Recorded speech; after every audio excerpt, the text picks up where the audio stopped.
infamous Illuminati. Hey, New phone. Who is this? I like the new intro. What up, you fucking punks? Oh, I don't know where you're going with that, man. Yeah, that was we ain't been live together in a while. That was tense. Just then. Lift up a little.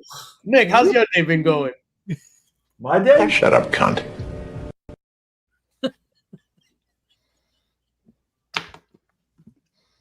Yeah, why do I hear a baby crying? Oh shit. Remy, how's your day been going, sir? My day. Shut up, cunt.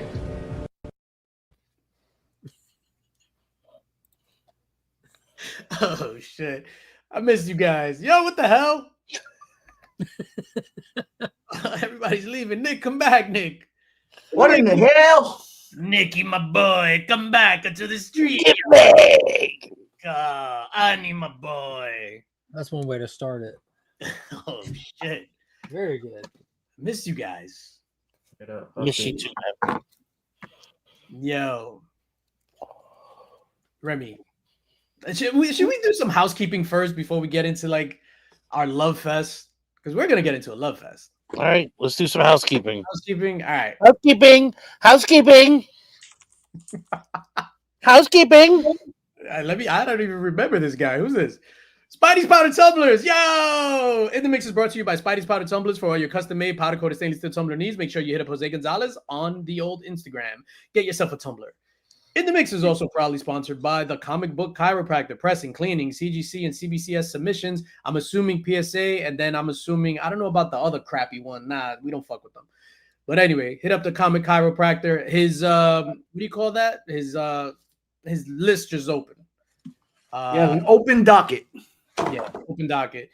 The Comic Shell, the best shell in the world. It's the only shell, bro. No, I mean, I prefer a turtle shell sometimes. No, there is no substitute. There's no substitute for the Comic Shell. Make sure you go grab one, 10% off. TheSuperiorStand.com. Yo, these are my guys, man. Jason and Robert. Big shout out to them, SuperiorStand.com. And then we got some other stuff that we're going to highlight later on. What the hell is that? Bring that up again? If you know, you know. Was that a snatch? Was that that's a sideways taint? Oh, dude. For the Giants who aren't here. You're about to get us banned. Oh, shit. Rotated 90 degrees. It's nothing. That's the correct. Rotated vertically, Nick. I know what you're doing. No, not only that's very weird. Hashtag lips or lips. That is the correct orientation, I promise. Damn, bro, you just I'm hit not us. trying to take a vacation after a vacation. You know what I You mean? just hit us with the 1980s Bush avatar. Speaking of Avatar, I'm just kidding. Yo, Evil Mike, gifted 5 DJ Links memberships. Thank you, Evil Mike. Appreciate it, dog. Let me see if I have Hold on a second. and Are 3 out of the 4 of us rocking the same facial hair? yeah, I guess I'm the loser here, right? You didn't read the chat? I was The supposed three of to us read the chat. Oh shit, ladies and gentlemen, I will be right back. Yeah, I dare you. Yeah. Yo, Magic, come back with a goatee. Evil Mike, what I'm gonna give you? Yeah, we have.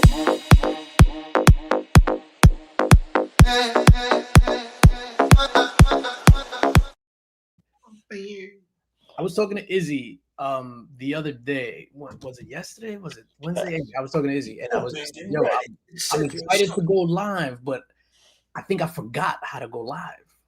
Nah. What do you mean? You hit the button just fine. We're live.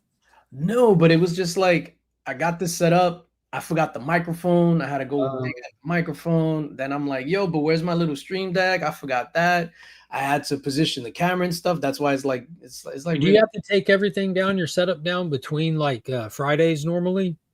No, it's always up. But for the hiatus, I took everything down. Like everything was in the corner. Like this table, I pushed it to the side, so it was just a big open space.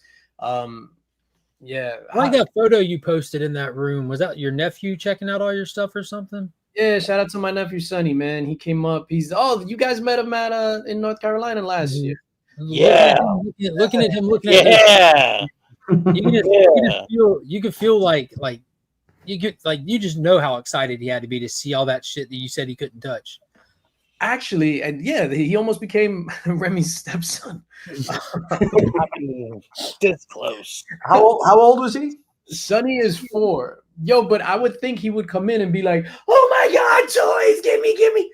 So he came in and he's just like literally walks in and I got my big pun little statue right there. He's just like, "Who's that fat guy?" That's the first thing he said. Then he goes to the My Pet Monster. Was this? And Billy Baloney, the puppet, was this? He's like, "Why is there a mailbox there?" Why is there a what? A mailbox? Because I got like this little designer mailbox thing there. And yeah, little shout out to Sonny, man. I miss that kid. That's the first time I've seen him since we seen him at Heroes Con. When he was asking you about those, did you play him anything? When he was like, "Who's that fat dude?" Were you like, "Hold on a second, let me introduce him? Start playing some music"? No, I actually said, Sonny, it's not okay to body shame. Oh shit! I want you to go outside and think about your feelings. Oh gosh, 2023. You're the worst. You forgot what year it was. Yeah. He said 2020. Yeah. I mean, hey, we were back in time. Dun, dun, dun, dun, dun. Yeah, I actually wish he was more excited. I was kind of disappointed he wasn't excited about this. Well, no, probably because they was warned a million times on the car ride in, like, yo, there's going to be a toy room with the most unbelievable things that you've ever seen. We can't afford for you to touch and break anything. You can't afford it. Do not touch anything. If you break anything, we don't eat for a week. 2 weeks probably. I did give him one of the DJ Link's giant stickers, and he put it on his shirt, and he was like the happiest kid ever with just the stickers. Nah, not that. He said the giant. I probably got 40 or 50 nieces and nephews. Get out of here. And not a single one has ever seen this movie. How the hell you got 40 or 50 nieces and nephews? You're an wife, child. My wife is one of 11. Oh, that makes sense. And each y'all have to do y'all have to print out like a character sheet when y'all go to family functions. Bro, I've been around 15 years. I still don't know all my brother-in-law's names. That's what I mean. You'd have to walk around with a piece of paper with everybody's photograph and be like, and they keep multiplying too. So it's like, oh hey, name tags for everyone. Jesus Christ. Like a high school reunion. Yeah, it's crazy. It's easy for her on Nick's side because everybody's either named Peter or Paul. Or just dead. And they're all married to women named Marie. Yeah. That's not true. What about all the money? What about all the money? It's got some Ramones and Emilios on my side. Ramon and Emilio's. Yeah, hey, gonna go get the papers. Get the papers. Hey, get the papers. I haven't heard the name Emilio in mad long. Yo, I even forgot. Let me say what's up to the chat, man. Chat. Thank you for being here tonight on Friday night, man. Thank you for coming out. I hope you guys missed us. Absence makes the heart grow fonder, I say. That's why sometimes I won't even come home for a month. That's why. Yeah, I just sleep in the yard. They think I disappeared. I'm just in the yard. I'm just in the shed. You go out or they won't let you back in for a month? I'm back. Probably a little Here's the milk. Yeah, let's say what's up to the chat. Eli Gunther in the building. Jonathan Medici in the building. J-Med, what is going on? We're going to talk about you later, sir, and your endeavor. Collecting with Durs, my guy in the building. Oh, I haven't talked to Dursey in a while. This is Links with your fine ass in the building. Comics with Izzy, member for 24 months. Thank you. Excelsior season premiere in the mix. Shout out to my guy, Izzy. Brian Barrick in the building. Austin LeMay, the homie. Spidey's Powder Tumblers. Angel. Yo, big shout out to Angel, man. No, anger management. While I was on the hiatus, there were a few people that reached out, not in the immediate circle. Angel's one of my guys. Big shout out to him. Big shout out to Darwin. Big shout out to Darth Lopez. All the homies that checked in with your boy, making sure I was alive, which was that made me feel good. Everybody else in the world said, yo, fuck these dudes. Make me feel good. Wow. Make me feel good. Yeah, where do you, yeah, so that was Angel. Steven with the C, what is going on, my guy? Dr. Von Who. Dr. Von Who, a classic vintage Dr. Von Who, man. That dude.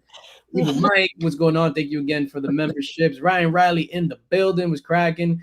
Tino, what's up, man? My guy Nelson, saw him a few times over at Midtown Comics during the summer. Always good to see him. Hey, what's up, Lee? How you doing, man? Was talking about Lee? With Iggy the other day, actually, and I was just like, man, I miss my day ones, man. I miss Lee. Yeah, I love Lee, man. Happy birthday, you cunt. I'll tell the story about cunts. His love for Jeff Lemire in a little while. I guess the recap, and we'll go. All right, yeah. Let me just get through the chat. Yo, Collector P in the building. Brother John, what is going on? Brother John, my dude. Madam is in the house. What's up? Hey, you beautifuls. Who else we got up in this piece? I have comic issues. What's going on, my guy? Thank you for reaching out the other day on IG. I had responded to Pop's Attic in the building. Pops he's a class act, man. Class. That guy's the best. Joffrey Castro, what is going on? All right, Nick, tell your story. That's the chat. Thank you all for being here. Hey, real quick, DJ, good job. On what? All right, you're a good conductor. We almost went off rails there for a second with the whole monster line thing, and you brought us right back on track, man. Shut up, cunt. I could feel it. Yeah, it was happening, and you just steered us right back. Just dodged all this shit. Halle Berry went right ahead. Good. Yeah. Thank you for joining us. Hello, good to see you. And it was perfect. Good job. Luckily, you didn't say, "Do you want to build a snowman?" I would have to hit the image. Hey. I got other images. Oh shit! Yes, you do. Nick, what's your story with Jeff Lemire? So I was in Toronto for Fan Expo a couple weeks back. And hold on, wait a minute. When you tell the story, I need you to flex. Like I was in Toronto, rubbing shoulders with the Who's of the Who's, and I stop being humble, Nick. I'm not going to. And you know how athletes always say, God is great, God is good, all thanks be to God. That's the first person they thank. Oh no, God would be the second person I thank, because I got to thank Mark, Daniel. Nah, man. God first all the time. And Remy Q first. Previews tonight. I like him thanking me first. All right, before you get into your story, Nick, Eric Thompson, I lost my father July 19th, so I've been away for a minute. Y'all keep me grounded and pushing through the whole community. Sorry for your loss, Eric, man. Sorry. My condolences, dude. All right, back to fun topics. Yeah, so through these lovely gentlemen, I've been put in a position to go to some conventions and work with some of the up and coming, already established, biggest writers and artists in the game. Stop being humble, man. Talk your shit. No, not at all. So I was sitting with the premiere. Talk that shit. I was sitting and talking. I was taking care of, handling, if you will, pause. Mike Walsh, the artist for Exquisite Corpses, and Kate Bromble, who's writing Batgirl now, I think. And the new series that came out this past week, Everything Dead and Dying. So I asked him, how he got put onto the game. He said, yeah, well, Jeff Lemire caught wind of me and he put me onto it. I says, I have a friend I know, somebody who's a huge Jeff Lemire fan. He's even got the Essex County tattoo on him. Mm-hmm. And I proceeded to show him that tattoo Lee had before the one he just got. So that was pretty anticlimactic. So that was the worst story of all time. I mean, I can go into playing pool with Mark. Before the break, you were sticking fingers in hot dogs and shit. I mean, come on, man. Yo, bring back season 2, Nick. Yeah. Okay. So I'll keep out the. Right. So you said playing pool with who? Martin Simmons. Okay. Artist behind Department of Truth. Yes. Yes, Martin is a lovely bloke. He put me on to some real good TV too. Like what? Slow Horses on Apple TV. Oh, with Gary Oldman. Yeah, excellent show, excellent. Yeah, anytime that name is mentioned, Lee, I always think of you, person. Yeah, I remember I saw Jeff Lemire at New York Comic Con last year. So I went up to him and I was just like, because he knows Lee, and I was like, "Yo, Lee, blah blah." He asked me, and because Lee was just like, "Hey, if you see a picture of Jeff Lemire, tell him I said hello and take a picture with him." But I literally told Jeff Lemire, he asked me to take a picture with you and tell you hello. So hello, can we take a picture? And Jeff is smiling, and I'm in the picture like, but it was all a joke. It was just. But you love doing that for Lee. Yeah, absolutely. DVH, announce you bought the Maniac Cop rights already. Oh shit!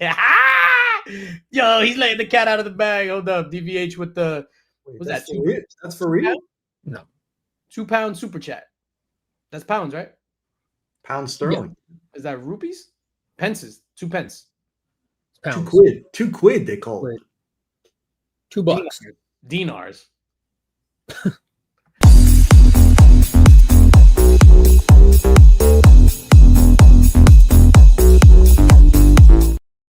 $2 CAD. Hey, there he is. Gary B. What's going on, Gary B? I hope you're doing well, sir. I was lurking in the 1011. 1011 the other day. I think it was yesterday. Wednesday, I think it was. Los Crucius, what is going on, Los Crucius? I saw your name pop up in the chat. I'm like, hey, he's back. But then again, I forgot I was off for 2 months. I told Gary I was going to be an hour and a half away. I said, come to the con. Gary's like, fuck you. Gary's not an hour and a half away. Gary's mad far. No, from Rochester to Toronto is like. Oh, hour and a half away from Toronto. I thought you meant Canada either. Yeah, that's I don't know. They were just on the news making a statement to the people: if someone breaks into your house, don't hurt them. Just go hide in your bedroom or something. Fuck Canada. Jesus Christ. In Canada. That's crazy. That was like yesterday, the day before. I was watching that. Like, are you serious? This is crazy. And for real, the money smells like maple syrup. Oh, that's cool. I'm back in. That's all it takes. Pass. Yeah. Pass. I'll eat their money. So what do you guys do? Well, Nick was in rubbing shoulders with Titans in Toronto over the hiatus. Remy, what did you get up to during the hiatus? Nothing. I've got a high schooler now. It's a pain in the ass. It sure is. I'm just surviving every day. I'm investing in ammunition. Yeah. You can't go wrong with that. No, you can't. Yeah. Because there's two things, the two most valuable things after an apocalyptic event. And it's not food and it's not water. It's bullets and prescription medicine. Yeah, with those, you can go get all the food you want with those. I'm just saying. Yeah, bullets and antibiotics. Oh, yes, antibiotics. That's what I meant. The kind that cure you. Oh. I'm just saying. Yo, I'll be up Schitt's Creek during an apocalyptic event and I get sick because the only thing I'm allergic to, well, really like deathly allergic to, is penicillin. Hey. You too? Any penicillin, amoxicillin, penicillin. I got to get the weird shit. It's like the first thing. They're like, you allergic to anything? I'm like, Cillins. Yeah. Like, oh, you're one of them. And then I gotta go on the weird list. Yeah. So allergic, I drive a convertible. I don't do sealants. Hey. Ha ha ha. Yeah, one time, I was sick and my mother-in-law gave me a something-cillin. Like she tried to kill me. That's like the only time, I like my throat closed, my face was like, I got hives and shit. And then they were like, you're allergic. I want to try it again though. I think I might be. I was a teenager when that shit. I was like 13. I started busting out hives. They're like, you can't do this ever again. I was like, and now I'm looking back. I'm like, I could do that. I'd survive.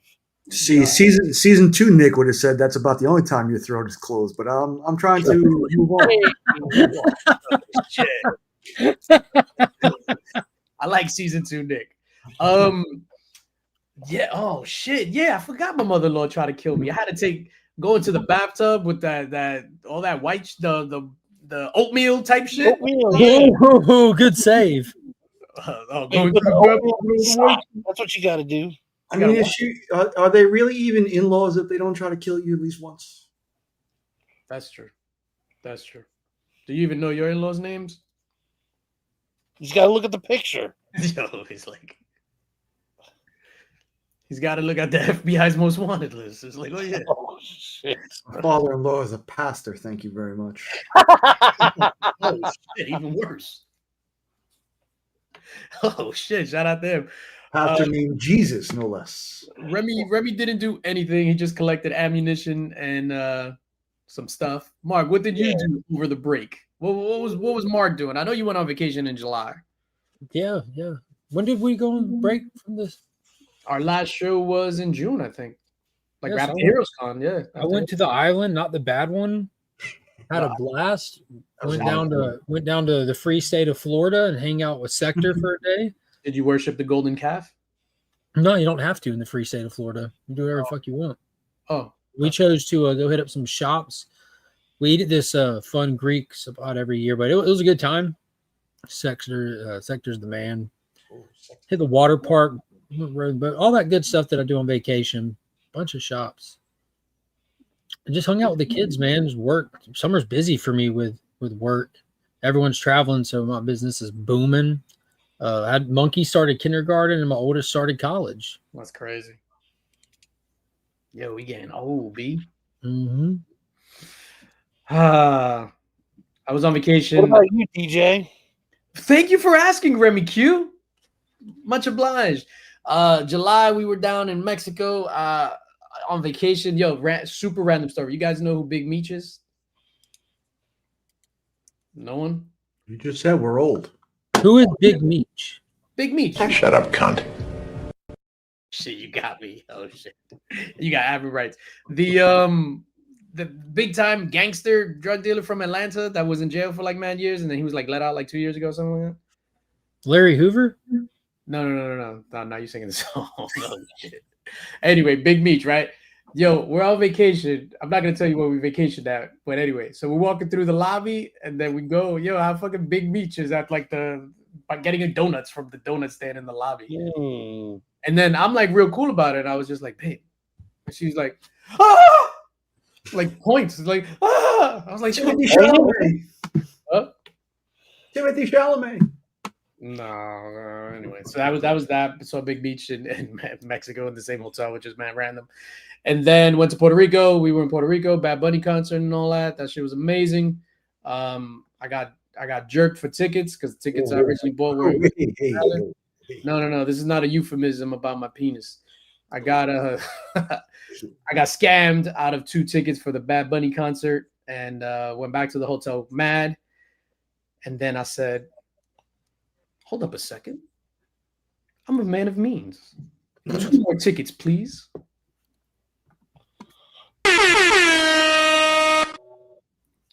Yep. I'm just joking. Yeah, I finally got my what do you call that? Refund last week. Oh. Last Thursday. It took like 3-4 weeks. And at that, they were like, hey, we're doing an investigation.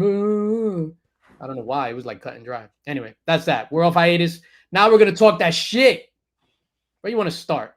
Saw a lot of movies while we're on break. There you Summer go. movie month. Yeah, dropped over $800 at Regal Cinema in 1 month. Jesus Christ. Taking the family out to see Jurassic Park and Superman and Fantastic Four. So let's start right there. Jurassic Park. Remy, have you seen any movie this summer? I've seen lots of movies this summer. Have I seen any of the movies that he mentioned? In the theater. Pass. He passes. All right. I like that you pronounce it right finally. The theater. I know that. I'm telling everybody theater, and they'd be like, what the fuck? I don't hear the difference. I don't know. Theater. Theater. But Remy, you don't care about spoilers and stuff. No. All right, so let's start. The first big movie of the summer was Jurassic Park. Jurassic World. What is it called? I don't even know what it's Jurassic called. Rebirth is what we renamed it because it's what it Jurassic should have been called. Jurassic Rebirth. Nick gives it a full thumbs down. I hated it. Like I saw it on bootleg in when I was getting a haircut. That's a weird way to watch any movie, especially if it's for the first time. No, but that shit was trash, dog. Yeah, it's on par with like your Jurassic Park 3. This summer of movies has a great time. Has been a great time. I'm here to tell you. I'm gonna tell you I hated everything. So spoiler alert, I hated everything. So I hated Jurassic World. No, I enjoyed it. I don't think it's a good movie, but I talk about that beforehand. I don't have like high expectations for them other than just There's seeing nothing dinosaurs. wrong with liking a bad movie. Nothing. Yeah, I go into them thinking I'm about to take my kids to see a dinosaur movie, and like I was surprised that Jurassic World was so good, which it was. But after that, like I don't see all the hate for Dominion because that one actually had a lot going on in it. I get like the locust thing was stupid, but there's still tons of dinosaurs. That was like a background thing just to bring the people together. I like Dominion a lot, but I put this one like behind a lot of them. It just didn't have that same. It's at the bottom of the list. It was the pace. Really, the pace is what threw it off. The effects looked great. The T-Rex scene was phenomenal. And the raft, like that scene was legit good, but there was a lot of pacing issues. And the D-Rex was kind of like a letdown, the big monstrous thing at the end. There's a joke somewhere about the D-Rex. I'm surprised nobody jumped on it. Season 3, Nick. Season 3, Nick's sitting on it. Hey, another joke popped up. There we go. Yeah, you know what's funny? With your head is freshly shaven, it looks like your cut off finger. It's like it's the same shape as there you go. Look at this. No, this is a day's worth. Oh, it's like I shall call him Mini Me. I think I'll call him. All right, so we all agree Jurassic World was ass. What was next? Superman. Remy, you didn't see Superman? He passes. Nick, Superman. Thumbs up, but that's a thumbs up with a meh. Like No, that's I'm trying to do the meme with the kid with the flat top. yeah. Oh, I got you with the blue shirt. Yeah. All right. So thumbs up for the Superman. Mark. Yeah, same. I think it was green. It was definitely not my preferred tone if I have choices, but what they went for, they accomplished. It was good. They jumped the shark when a dinosaur isn't good enough to be a monster. 1,000%, sir. All the dinosaurs. Well, the scary dinosaurs should be scary. Superman, I hated. I left the theater with the same reaction as I did with Thor: Love and Thunder. That's crazy. Like I hated it. I pre-ordered the 4K. I'm gonna watch it again that way. I don't want to watch it on digital yet, so I pre-ordered the 4K. So I'm gonna see it, and then I paid for it in the theater. I paid for it on physical media because I collect the physical media. But I like legit hated that movie. I'm not saying that to be like spicy. I saw it twice. Yeah, dude, it's hit or miss with people. It really is. It definitely brought in a huge new audience to DC. I think a lot, like this sounds terrible, but it is what it is. I'm afraid that a lot of the fandom that was brought in with this are just those cringy, love everything that the MCU puts out people that like this because of its more comical, lighthearted vibes. And I hope to God all of them get a reality check when Lanterns drops. Like I'm banking everything on Lanterns. That's been like the thing that I've been like the most hyped for because I like Green Lanterns and Aaron Pierre got cast and it was over with for me. I'm like, dude, we were talking about that way before. Like, as soon as you fell in love with this dude in Rebel Ridge, we're like, yeah, this dude, he's fucking dreamy. Yeah, as soon as I watched Rebel Ridge, I'm like, dude, that's Jon Stewart. Like, this is crazy. Can we dip our toes? Can we dip our toes into Lanterns for a minute? What is it? Can we dip our toes into Lanterns for a minute? First of all, don't ever disrespect me saying dip our toes. Like, who says that shit? That's season 1, Nick. Yeah, I think that I think Superman did a good job before we switched to Lanterns. It did a good job reinvigorating the DCU, which that was ultimately the tough task James had to do. I said it walking out of the theater in my review. I still prefer Zack Snyder's style and tone and take for the DC comic stuff because I just like that more serious approach, that grittier approach. But I absolutely love what James Gunn did with it. It was definitely true to the character that's been around almost 100 years. You have a lot to work with. So I want to respond to that, but Nick, get to your Lanterns. Dip your toe, baby. Dip it. Let me see. Who Garrett Dillahunt is playing? Who? Garrett Dillahunt should be playing Black Hand. That's John Henry from Terminator, the Sarah Connor Chronicles. The guy who yeah, that guy. The T-800. The guy that was in the road that tried to kill the kid. Yeah, he was in like the whole thing. He ended up he's a mess. what was it, Weaver, the red-haired chick that was running the company. She ended up getting his exoskeleton and plugging him in because they didn't have a chip small enough to operate him. Mm-hmm. But yeah, that's that character. He like spoiled that he's playing Black Hand on accident with his post. I don't know who that is. Black Hand. He's the Black Ring Death. You've never read Blackest Night either? That's crazy. I think I might have it, but I'm not sure. I've never read it, but I think I might have it. This is what I would give Superman. Just to be clear, Superman was a 6 all day. I agree with Brian, and this is a 6 out of 100. No, I would give it a 6 out of 10. But so to your point about it, reinvigorated the DCU, blah blah, like it did what it had to do. So, oh yeah. So for me, like I understand, like when people look at it, like because I've heard a lot about, oh, it was a good Superman movie. It brought joy. It was colorful. Like bringing joy and colorful shouldn't be on anybody's like list of what makes a movie good. Like I understand that. That's all preference stuff. Like for me, it just wasn't a good movie. Pacing, it was sloppy. It was all over the place. Too many characters. The jokes were super cringe. The tone was just like, one second you over here, next second you over there. Like it just wasn't a good movie. Take Superman out of it, it just wasn't a good movie. But and however, all the characters were spot on. As far as just like acting, phenomenal. All the characters were spot on. I didn't like David Cornsweet. I would have preferred him to be more like stoic. Yeah, stoic, serious, like bringing that gravitas. He didn't do that for me, other than his height. Like he was. You remember like another thing we talked about way in advance? How I said like I'm afraid this will be like a TikTok movie.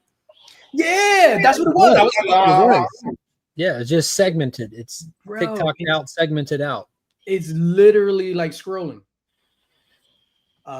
You must read Blackest Night. It's good. I think I have it. If not, I'll pick that up next Wednesday when I go to Midtown. Make sure you look because there's some option ones. You need to try to find like a bigger one that collects some of the tie-in stuff with it because it was a massive event. I started reading. Oh, I told you, Damned, and you were like, "You're gonna be lost." I had to stop. What book? Batman Damned. Oh yeah. You got to read Joker first. Got you. What's up, well, Boar? Yeah, I had to stop. That's the second DC book I had to stop because I was just lost. Damned and then Final Crisis. I was just like, oh, Final Crisis. You just there's no way unless you were there. You cannot be prepared for Final Crisis. Just grab it and go. I was just like, what? DJ was those Lex monkeys. This is how dumb this movie was. Adventurous Joe, Adventurous Michaels, Joe Michaels, Adventurous. That's CBC Award nominated Adventurous Joe. CBC for Best Toy Review, correct? Yes, sir. Finalist this year. His first time on the finalist card. Y'all go vote for him. Shout out to Joe. I voted for him as a finalist. Shout out to Joe. And shout out to him for his video that showed was actually current. So big shout out to the Adventurous Joe. Yeah, with the Lex Luthor head swap. Yeah, that was awesome. It wasn't a 5-year-old video to show best editing. Yeah. That was only me. I was the only one that they pulled out a 5-year-old. You're it. You're looking like a terrorist. Yeah, good. Awesome. The movie would have been over in 2 seconds. Superman is fighting the Hammer of Bravia. He totally forgot he has super hearing, and Lex Luthor is right there, like running the entire show. A, X, high punch, 1B. Shut the fuck up. Like Superman couldn't hit on that shit. Nope. Stupid. Gotta focus and filter. Superman, like historically through comics, cannot hear inside of Lex Luthor's stuff, cannot see inside of Lex Luthor's stuff. Lex is the smartest man on the planet, and he makes sure Superman cannot. I totally understand that. Let's say I'm a dummy. But anybody in the world will grant it. Doesn't know that. Right? Proceed. Let's pretend I'm a dummy, right? Nobody in the world is there should have been dialogue. There should have been dialogue there. Yeah, about Lex Luthor, but everyone knows Superman has super hearing. Like, So that was dumb. Anyway, Superman was trash, B. Hold up. Jay-Z, where you at? Hold up. Dusty. Was the wrong Mr. one. Mr. Terrific stole the show. Mr. Stole Terrific the talking show. that jive. He was awesome. Uh, What's up, Eric?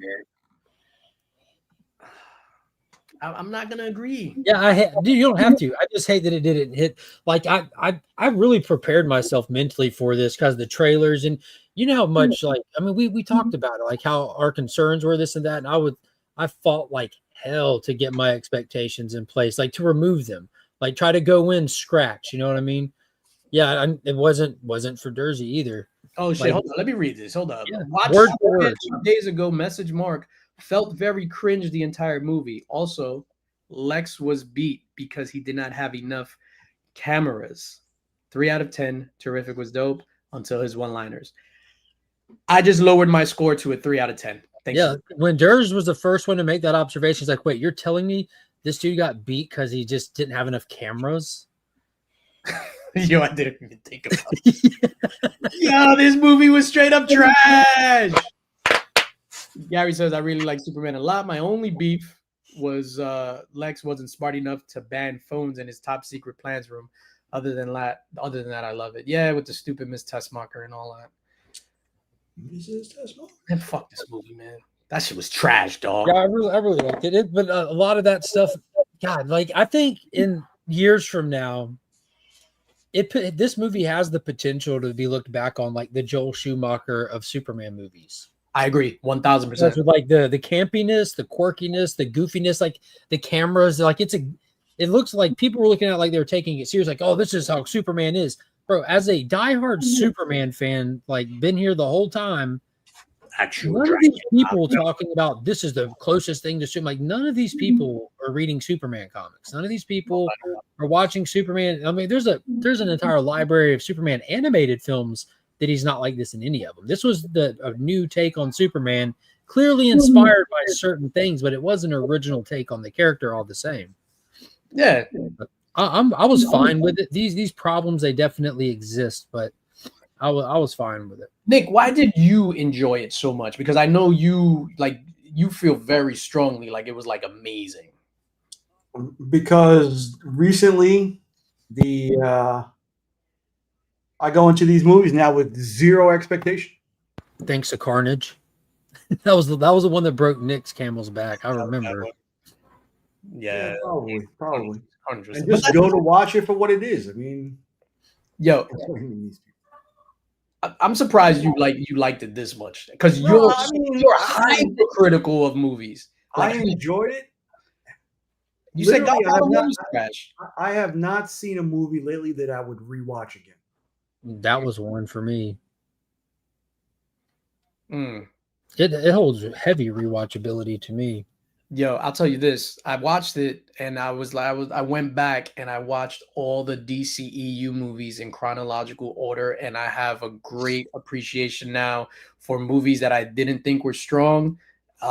Like, yo, the Shazam movies for me were better than Superman. The only one that I would put, let's just say if there was a list of ranking and I had to put the Superman movie with the DCEU movies, at the bottom of that list is the Justice League that was theatrically released. I hate that movie.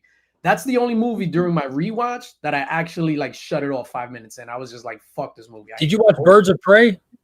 Yeah.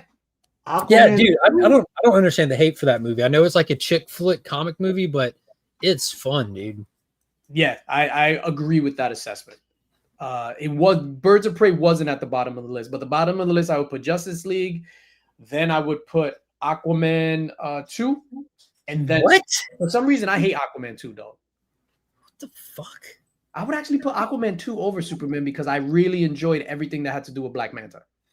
Dude, he was amazing. Superman there. Anyway, Yahya Abdul-Mateen is just a good actor. He really brought the fierce, crazy bastard out. what do you mean these people? Yo, shout out to Dragman. All right, so that was that Superman. We all hated it except Nick. Except me. I didn't hate it at all. Yo, that shit was garbage. Oh man. Yo, Mrs. Lynx, she like her barometer of like what's entertaining, like sometimes like she's obviously doesn't read comic books or anything like that, but she goes in and she like watches things with an unbiased view. So she's watching it for what it is, and this was one of the few movies Superman that she didn't like, and I was actually surprised. And I was like, yo, I thought it was just me just being a hater. Like she actually hated it too. Yeah, what were her criticisms? Too goofy. She hated it because I ate all the popcorn in the trailer during the trailers. No, I don't know. She said it was too goofy, and it was just like that. The pacing, the tone, it was just going everywhere. The shit was trash. Hey, what's up, homie? What's that?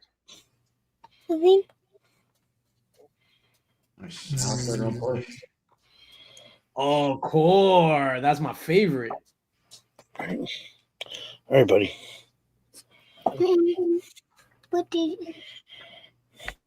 You gotta go. We about to show boobs. I think he's He's like, now I'm saying. He's like, you know how many times I got in Dad's stash? Do you like Frozen, Alistair? All right, let's move on. We try to recap all this stuff. Fantastic Four. That was the next movie that dropped. Remy, did you see Fantastic Four? He passed. He didn't see Fantastic Four. Let's go to Nick first again. Fantastic Four. Middle of the road? It like between the second and third act, it really dragged on for me. It definitely didn't hit the high note it was that I hoped it'd be. Give it like a 5.5 out of 10. 5.5 out of 10? Yeah. And you gave Superman a what out of 10? Like a 6.5, 7. Oh, 6.5. That was okay. It's funny because you say 6.5, but your facial expression says 8.5. No. Oh, that's weird. Mark, what was your take on Fantastic Four? Oh, I really enjoyed it. Me and all three of my kids went and saw it on a Saturday morning at 9:30.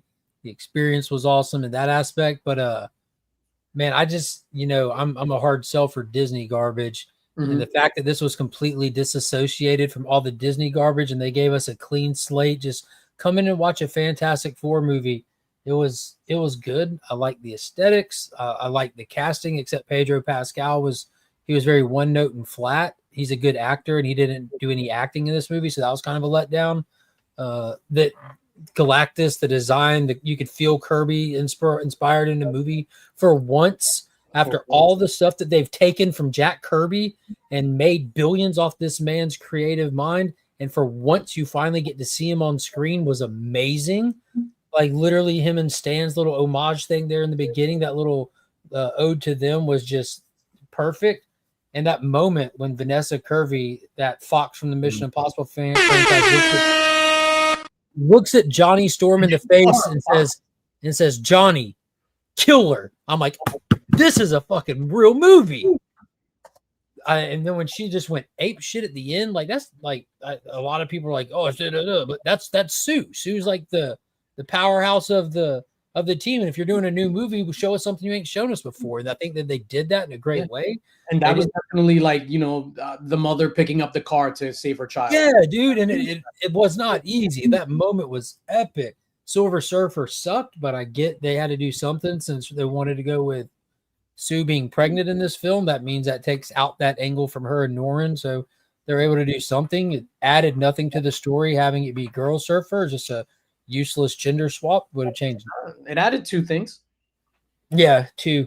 But there's barely any crack on the back, just in case y'all are wondering. Took away one thing. She doesn't have to use the bathroom. It just goes through her pores. I enjoyed it. I gave it a 7 out of 10. 7 out of 10. That's a low good score, dude. That's a really good score. Was it better than the Rise of the Silver Surfer? Fuck no. Even with Galactus, was it better? Fuck no. I disagree with that. I think Rise is allowed to be wrong. And I like Rise of the Silver Surfer, but the only real thing that was good about that was the Silver Surfer. Literally everything's good about it, except they didn't reveal OG looking Galactus. They just Whatever, your homeboy that died, Dr. Doom, yeah, he was trash. Anyway, I really enjoyed this. They took the power cosmic and they took out the Fantasticar, and he's like busting mountains down around. Like, dude, that was tough as shit. It wasn't for me. Yo, Cowabunga Squad, Abuelo Links. Oh shit. Oh shit. Ruby G, Abuelo Links. We'll get to that, dog. Thank you. I appreciate that. I really liked Silver Surfer. On the verge of love, but I really, really liked it. Like for me, it's like an 8.5. Great to finally pay homage to Jack Kirby. 78 movies down the line, finally. Finally. Yo, it's crazy. Finally pay homage to the dude. Yo, for me, what was refreshing was that they treated like it was an adult movie. Like it wasn't like dumb. It wasn't dumbed down. What they're scientists, all of them. So they went to go talk to this dude. Like, you know what I mean? Like people would negotiate or whatever the case may be. Johnny being smart was a breath of fresh air instead of just a dumb womanizer, blah, blah. I thought the Silver Surfer was dope. I think the best visual out of any movie this year is 100% the black hole thing where the Silver Surfer was getting pulled in and all that shit. That blew my mind. My mind is blown. I have no mind. That was phenomenal for me. I really enjoyed Silver Surfer. How long has it been since you've seen Interstellar? Not saying that jokingly. What's that? I said the best black hole this year, Paul. I know. Though that's why I was asking how long it's been since you've seen Interstellar. Go ahead, Nick. Nick got to do. Go ahead, Nick. Hit him with that joke.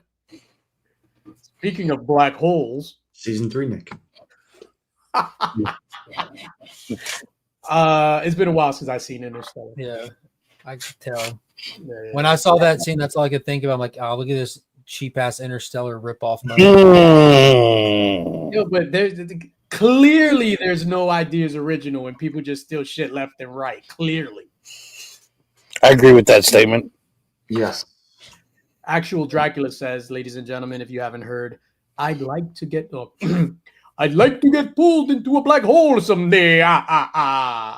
That's the Count from Sesame Street. He does not talk like that in real life. Disappointingly. Count from Sesame. 1, 2. Actual Dracula definitely talks like that. Nick. I don't know who you Whilst in Toronto, I broke bread with Drac. We shared about 3 hours together. Ate some fantastically delicious food. Yeah, Drac is he's definitely a foodie. If you remember his verses from In the Mix, they always included some food shit during the epic rap battles. Clayton Cream. Yeah, oh shit. It's called code switching, Nick. I don't know what that means. What was next? What was like the next big movie? Monsters. Weapons. Yes, I always confuse the two. I don't know why. Weapons. Remy didn't see Weapons either. Let's go to Mark first on this. Did you see Weapons? Mm-mm. Mark didn't see Weapons. So I told you how much I spent in theaters. I'm tapping for a while. I did. I would figure at that price point you would have seen more than 3 movies. Yeah. No. At that price point, you're a producer on some of these movies. Should be. Nick, what do you say about Weapons? I thought it was good. I give it like another 6.5. How is that good? A 6.5. Look, if 5 is mid, if 5 is mid, yeah. When people say it was mid, if that's 5, 6.5 is a decent score. 7's a good score, and beyond that is really good.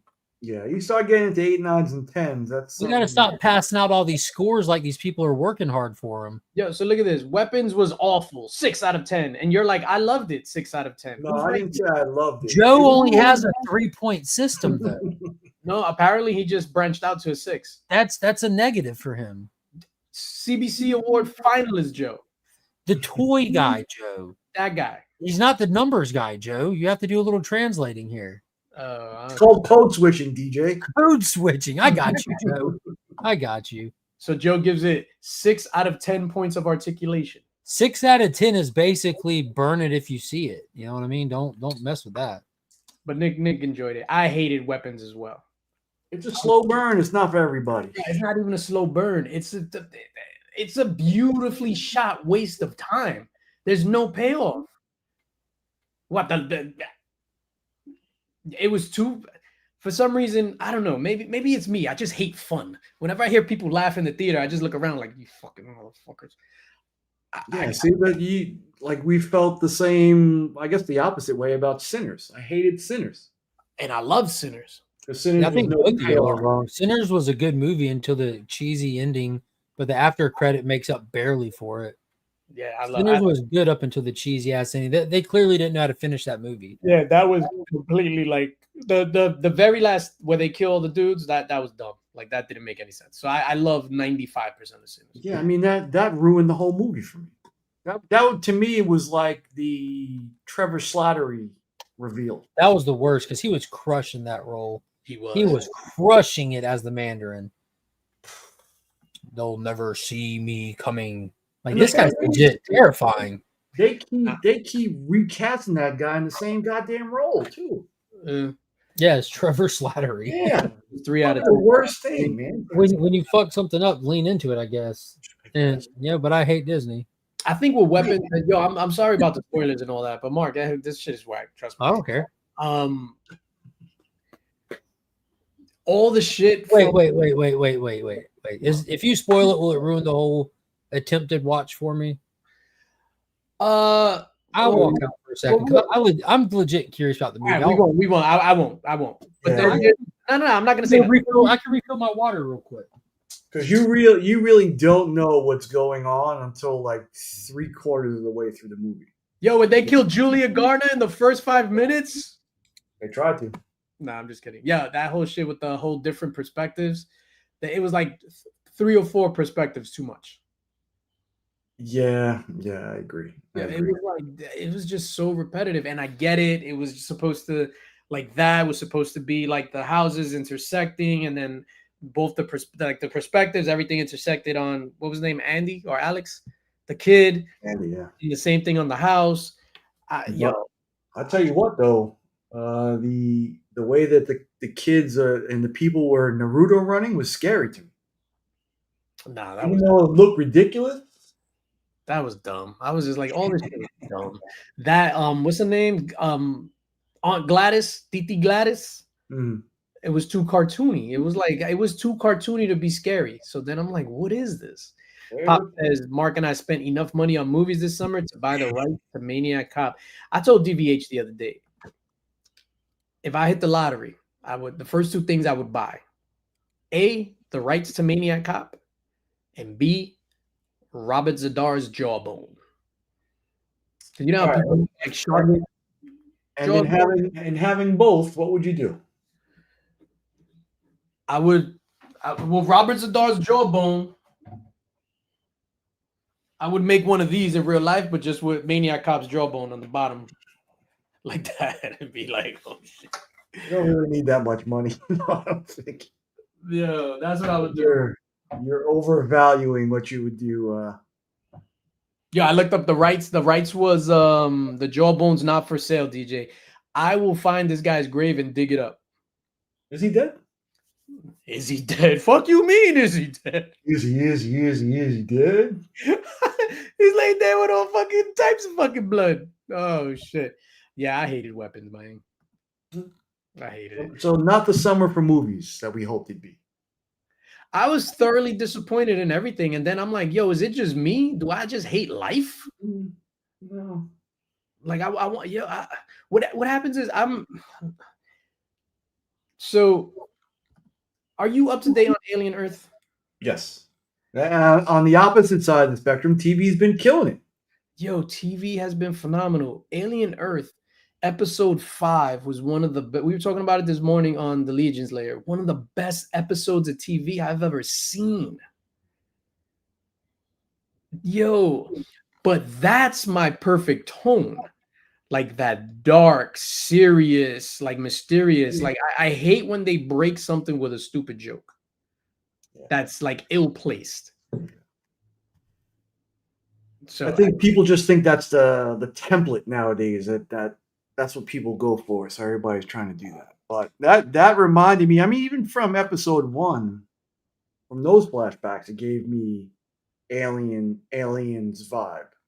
The way it was shot, the way it looked. DVH says you do have a pretty strong aversion to comedy, DJ. That is true. I hate comedies. That's why I try not to be funny ever. That last episode of Alien Earth was yo. Yeah. You know what I love? Go ahead, go ahead. No. I just said that it was good. Yeah, Mark, we moved on to Alien Earth. That last episode of Alien Earth, and then we were talking about the Remy. Are you watching Alien Earth? Please don't hit the pass. Please don't hit the pass. At least say you're like 2 episodes in, 1 episode in. I've been waiting for this all night. Hey! Hold up. Go ahead, Remy. Oh man. The floor is yours, or as my people say, el piso es tuyo. Fantastic. Fantastic show. Start to finish, fantastic. This last episode. So I hate a lot of prequels. Very rarely will one slide, especially for a show. A lot of times in shows you get that mid-season prequel where they're like, hey, let's explain a bunch of shit that you don't care about. But this one, however, this one was especially good. Yeah. They did a great job, to the fact that when it started out, I was like, I care nothing about any of these people. And then in my face, sucked in, cared about everybody on the damn thing. And it just looked good. Like it looked like a classic alien movie. And that was awesome. But at the same time, very refreshing, because they had the other creatures and they had the other stuff that was thrown in there. So it wasn't like they just did. It wasn't like they were like, hey, let's just show you a rebooted version of Alien. They made sure to add in those little extra. What's up, Finn? Extra things to spice it up a bit, which was fantastic. Finn, have you ever seen Frozen? Yes. Good boy. Not like this. Good boy. I heard somebody say aliens. Not like this. Oh, let me see. What is that? Is that the McFarlane xenomorph? NECA. Oh, it is?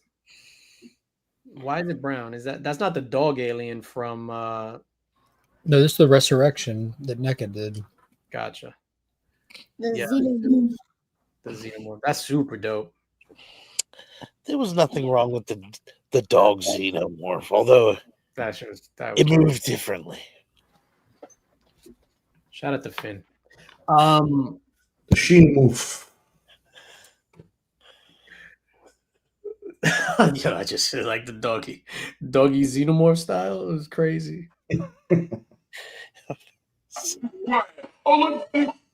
Yo, the xenomorph, like I was telling Mark this morning, yo, I love like it's like a bulky, like diesel xenomorph. It's not just a skinny like warrior xenomorph from Aliens. Like the ones from Aliens, the sequel to the original, they were like skinny and whatever. Because I guess they wanted to make the queen look that much bigger because now all the aliens are like.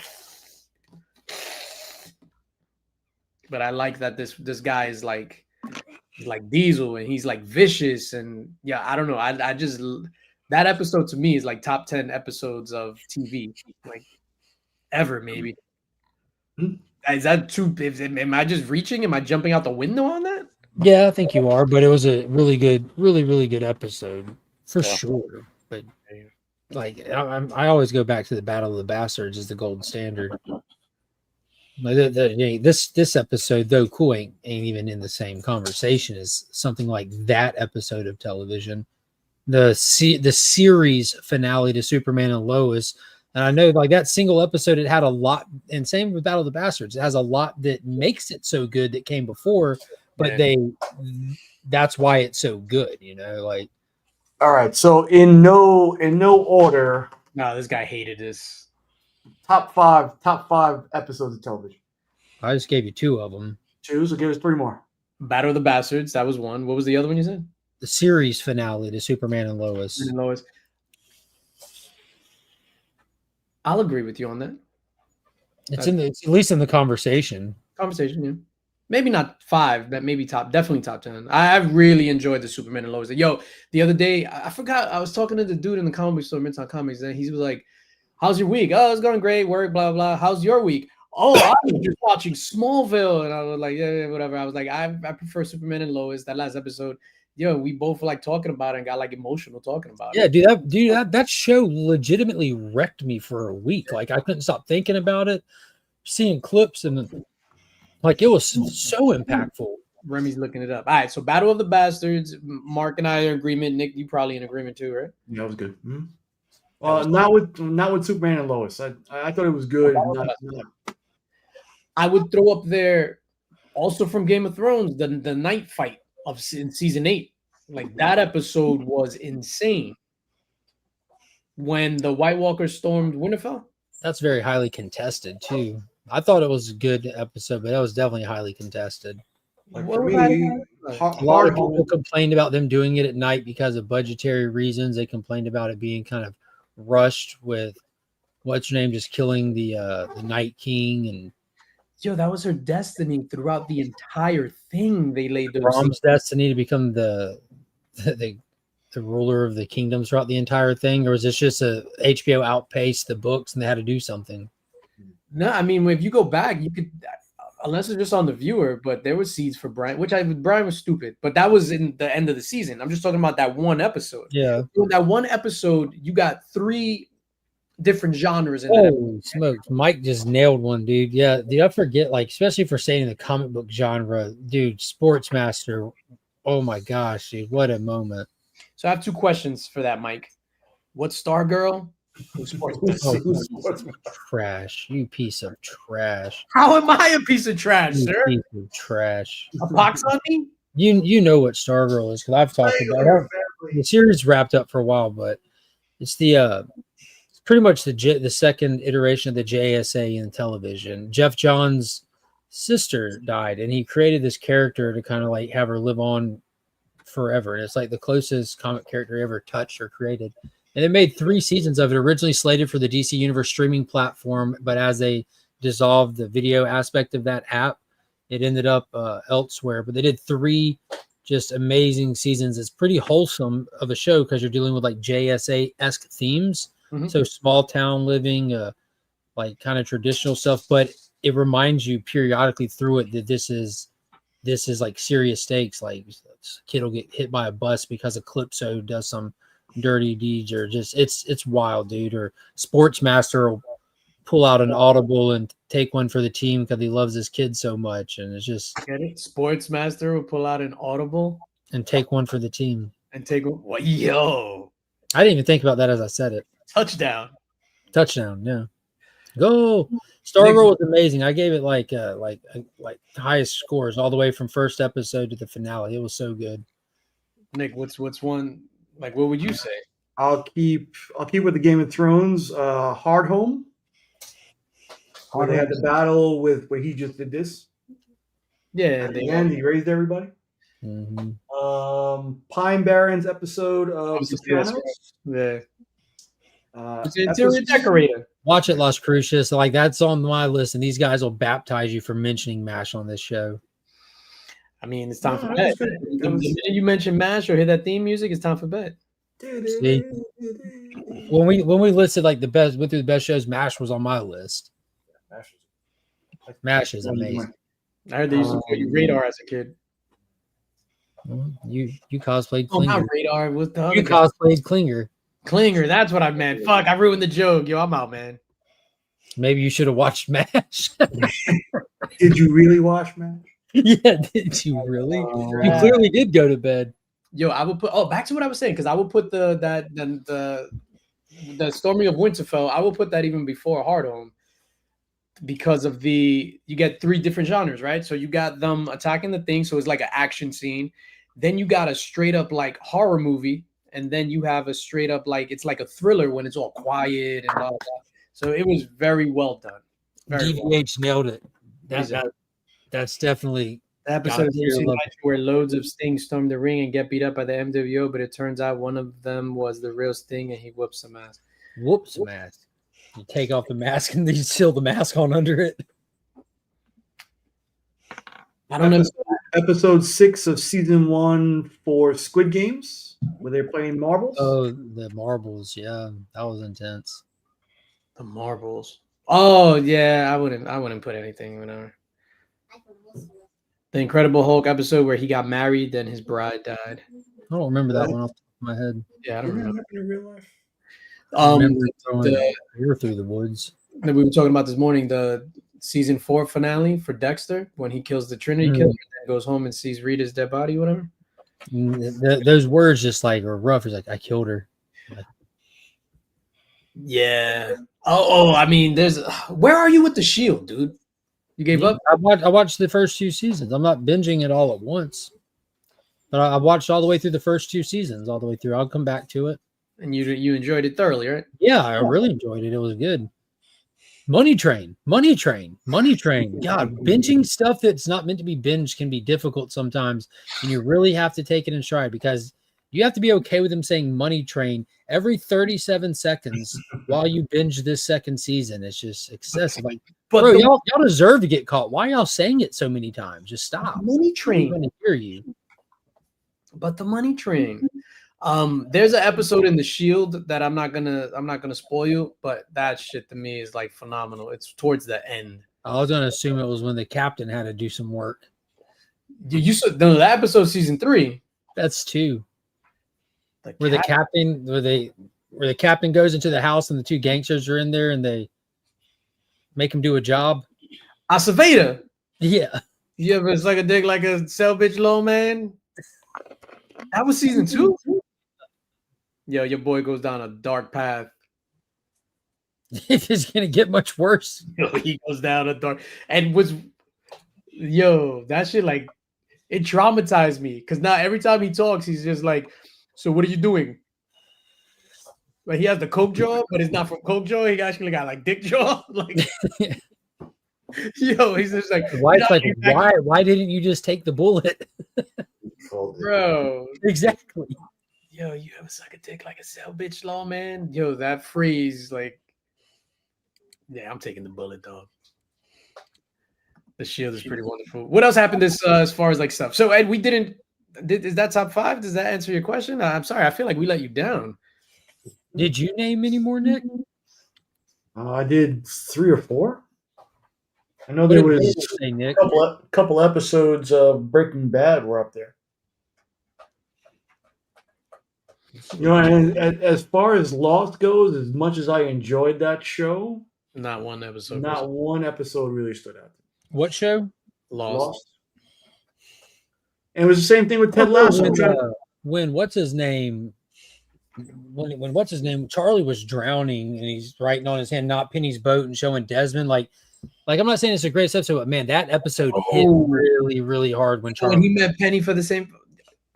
Yeah, I mean, moments like that is like the Ted Lasso dark. Oh my god, scene barbecue is sauce. amazing.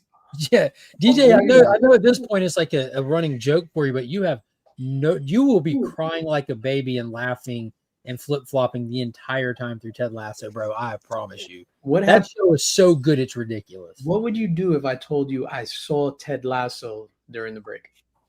I wouldn't believe you. Have you seen James liar. Bond? Are you a Have you- liar? Like what, Nick seen Titanic? What is this? The Upside Down? Doctor Who is the best television has to offer, period. Ugh. Yeah. Listen, Ugh. I've stayed silent because I don't want to get shit on. Because I don't want to get shit on, but that's the best It's television. time for us to sit on you.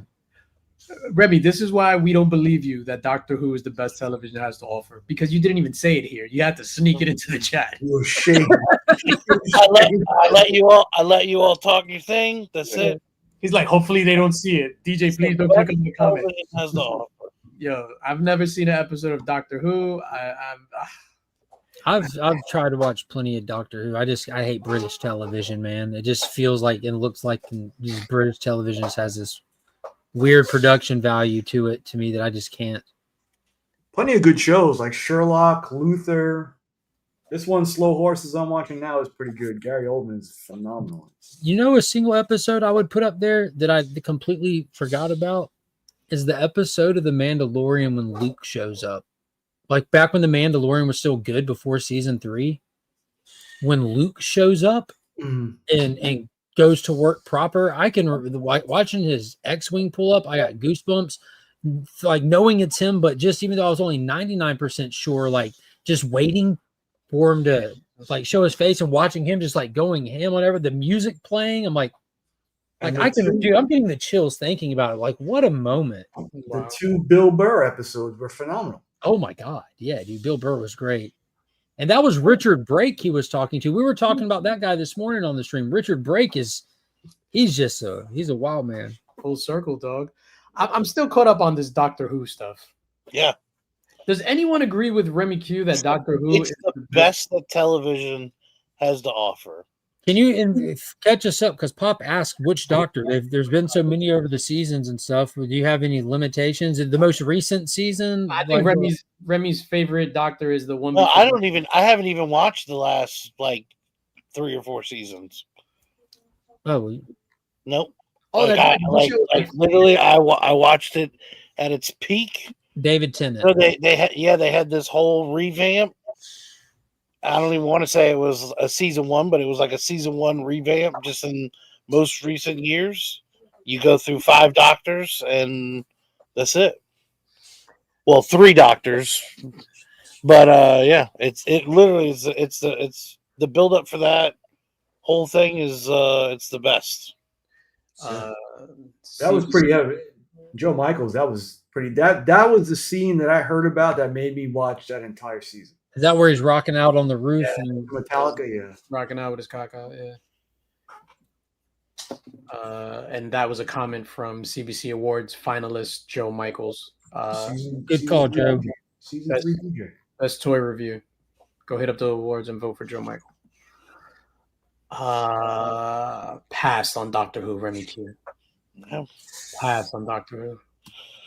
That was another one of those things that was on like late Saturday nights on like Channel 9 or Channel 11. I would always hear the theme music. Yeah, it was just like watching. you had to wait till you had to like. I think we watched it. It was like once it hit Netflix, Angel started watching it, and I'm not kidding you. The first like 2 or 3 episodes, I was like, this is the worst thing in the world. And then like all of a sudden it clicked, and I was like, oh shit. And then it was like that was it. I got to give it a spin. And then there were certain story arcs where it was like we were like we'd get a family member and like, oh, well, Angel's niece. We're like, oh, you got to watch this, and then we'd watch it through, and then certain episodes hit, and we would have like a party for that episode. I was like, dude, I got a fucking cake for Doctor Who for this particular. When this reveal comes, we need to fucking celebrate this shit, and then we bust out a celebration for a TV episode that we already saw, but we wanted to see this person's face, to see these people's reaction when a big reveal comes up. You're like, oh shit, that's the experience right there. Like, I just want to see the crowd's experience. Gary got his rappers mixed up. It was actually Ice Cube. Sorry for interrupting you. It was actually Ice Cube. Did anyone watch the terrible War of the Worlds with Ice Cube? No. You said no. Nick? No. Remy? No. I did. But you didn't watch Tombstone or What did you give it, a 9? Hold up, let me go to my Letterbox, because in Letterbox I give star ratings, but I never give write a review. Like Tyler writes up reviews. This movie's plot was blah blah blah. That's what Tyler does. Shattered Glass. I don't do that. I just go in and I just give it a stars. But I gave this one a star rating. Look at that. Just put that again. Now, if you flip it 90 degrees vertically, you got half of a snatch. This is my review of War of the Worlds 2025. Ready? Half a star. This movie made me delete all Ice Cube's music from my laptop. Today wasn't a good day. I should have wrote that. Well, I don't know. You're not gonna be able to see it. Damn. There you go. This movie made me delete all Ice Cube's music from my laptop. Literally, quite possibly the worst movie I've ever seen. I don't know how this got made. I don't know who approved this. somebody needs to get punched in the neck. Literally, Mark, you should watch it. No way. Literally, and No, because literally, you're and a movie guy. So it's like it's a movie like you definitely like you're gonna watch this and you're not gonna believe you're watching this. no, I've watched like extended clips and stuff on it. I was aware of it coming out to like a 0% in reviews and stuff, and I watched them using the Amazon drones to fly packages to them and stuff. And Bro, through the alien air. Go ahead, Remy Q. May, December. worse. I mean, hold on, DJ. Just think about what you said. Remember May, December. I'm going to say, first of all, I've never finished May December, so I'm going up for like 45 minutes of May December. I'm going up to where like she was like finger banging herself in the supermarket, like in the freezer or whatever, in the back room. That's where I shut it off. That happened in the movie? Yeah. She was. Oh, yeah. I I thought that was in the pet shop or something. Wasn't that in the Yeah, aquarium? She ended up with fleas. How do you finger bang yourself in a pet shop? Well, now I gotta watch this War of the Worlds. Yo, I gotta watch it. If you hated it that bad, I feel like I have to watch this. War of the Worlds is 1,000 times worse than May December. Yo, it is. I can't believe like this shit got made. Like it is insane how bad this movie is. So it's not a It movie. looks like this should have been a COVID movie. Yeah, it's just webcam. Yo, it's not even the entire movie. Remy is the computer facing Ice Cube. So I'm looking into the thing, and he's just bringing all this shit up on his computer, and that's what he's seeing. You're seeing what he's seeing, and then in his glasses, all you see is the reflection of the green screen. Like it's crazy. Yo, it is so bad. Like I'm watching it. It took me like 3 days to finish it too, by the way, because I was just like, yo, I can't. Yo, and Madeline will come in and be like, "You watching this shit again? Go sleep in the shed. Like whatever. Disappear for a month." The heart grows fonder while we're away, honey. It's fucking full circle. Damn it. Who brought that? Was Gary that brought it up, right? Damn it, Gary. I wonder what Joe Michaels gave it a 9.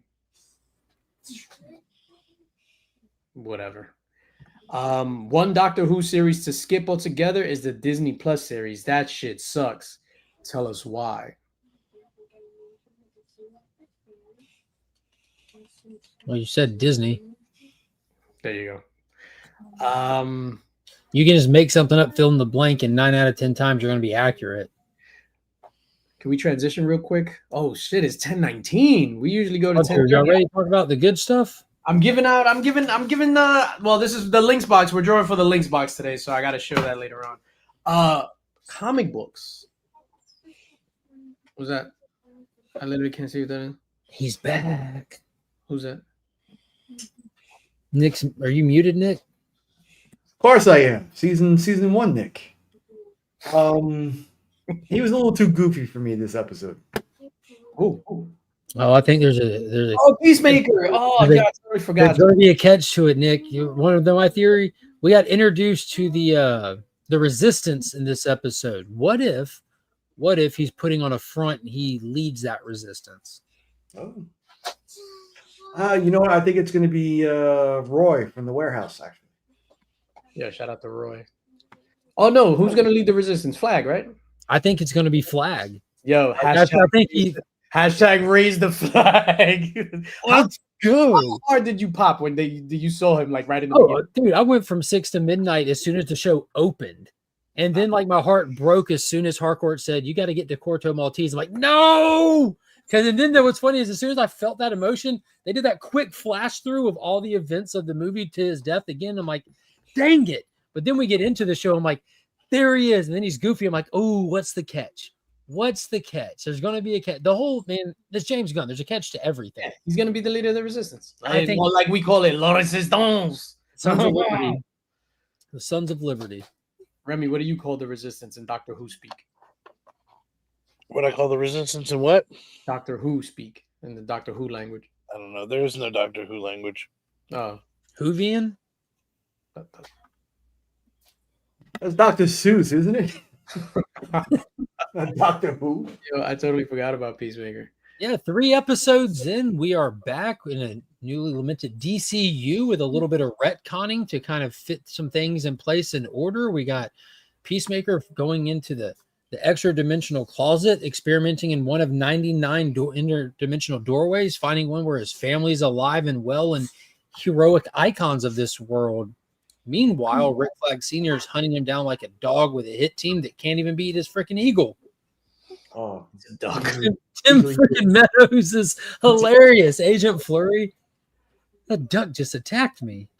Yeah. Why would you say it was a duck? Yeah. I said eagle. Peacemaker looked like he was about to shit a brick when he saw Rick Flag alive. He almost forgot he was in a different universe. He did. Also, who told you I gave that garbage world the world? And it was absolutely trash. Ripped it. I saw your video review on it, Joe. I saw your video review on it. Yeah, I gotta rewatch that last episode of Peacemaker. Like I said this morning, like yesterday when I watched it, I watched a couple of good things before it, so it made it like pale in comparison. R.I.P. to Jerry, Who the fuck is Jerry? the guy who tripped and fell in the park while they were sitting on the Oh, bench. boom! Yeah, that was cool. Turn around, Jerry.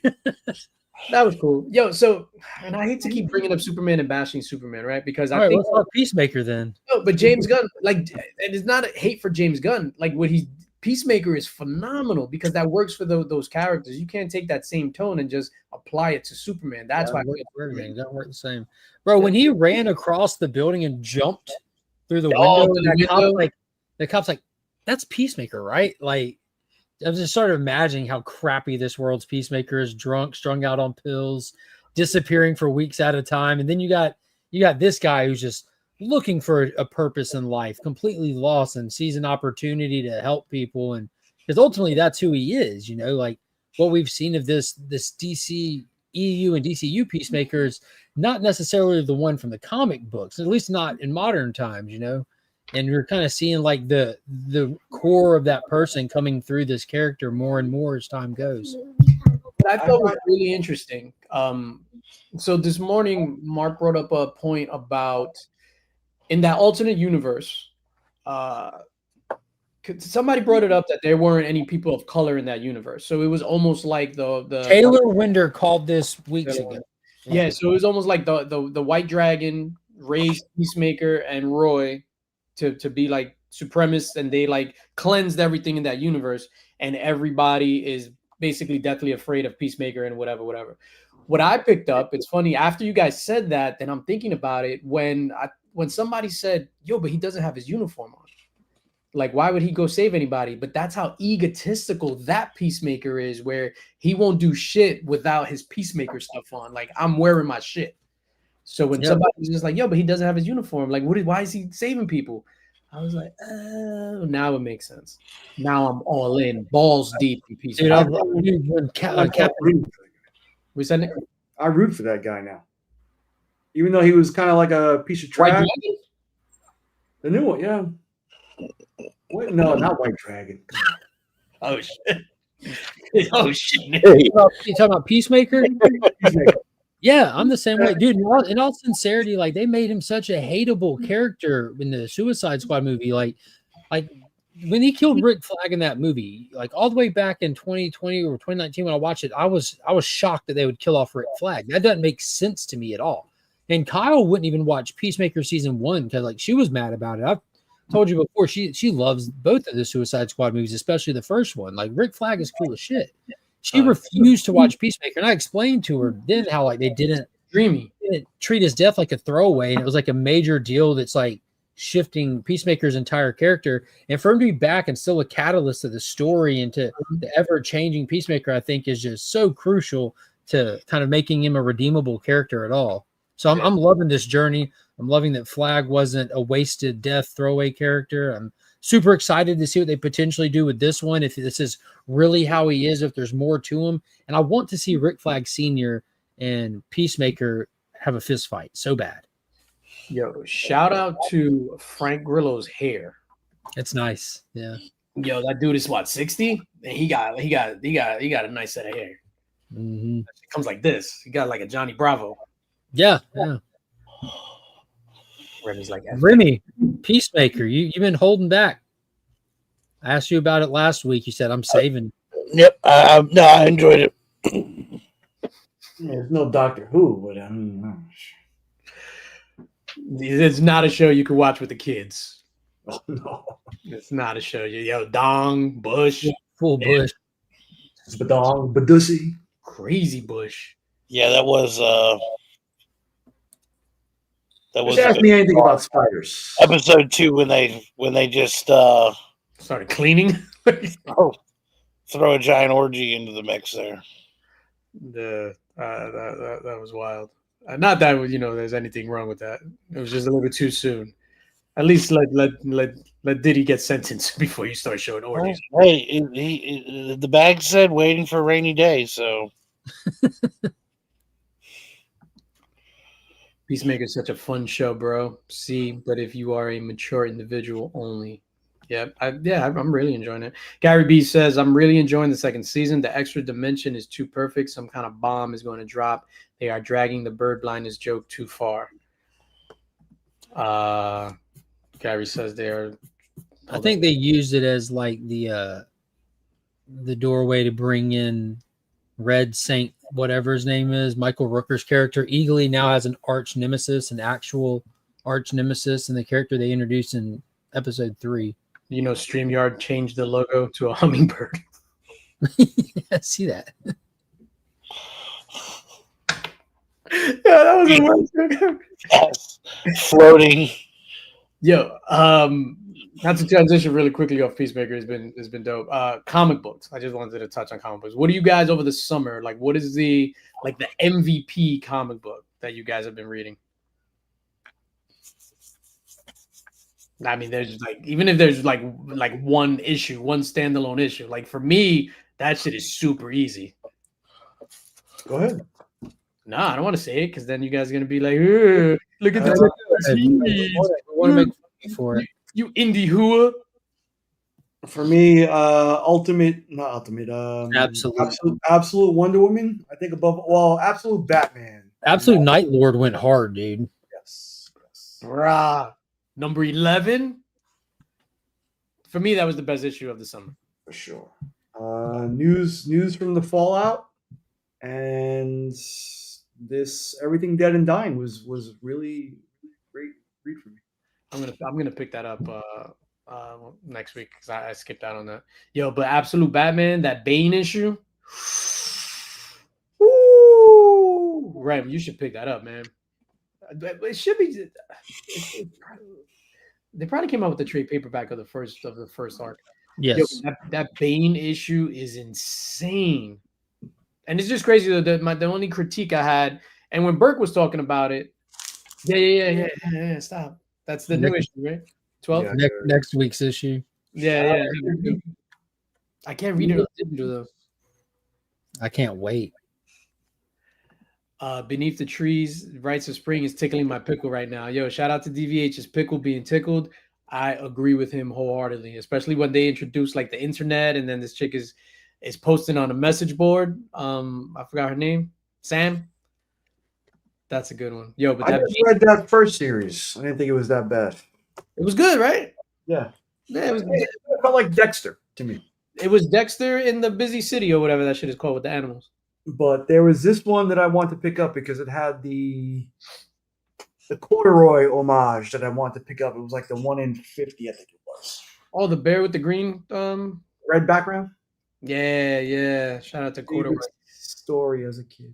I skipped out. Was it? Yep. Oh, nice. Corduroy. My favorite book as a kid was Back Alley Boners magazine. Oh, shit. We got him. He's back, ladies and gentlemen. Oh shit. Oh, come on, Nick.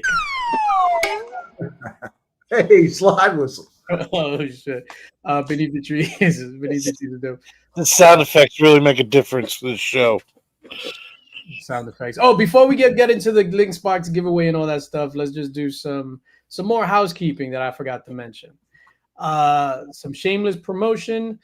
Still on comicscuringcancer.bigcartel.com. We have the art book with the fantastic cover by David Sanchez. We have, I think, about 60 of those left.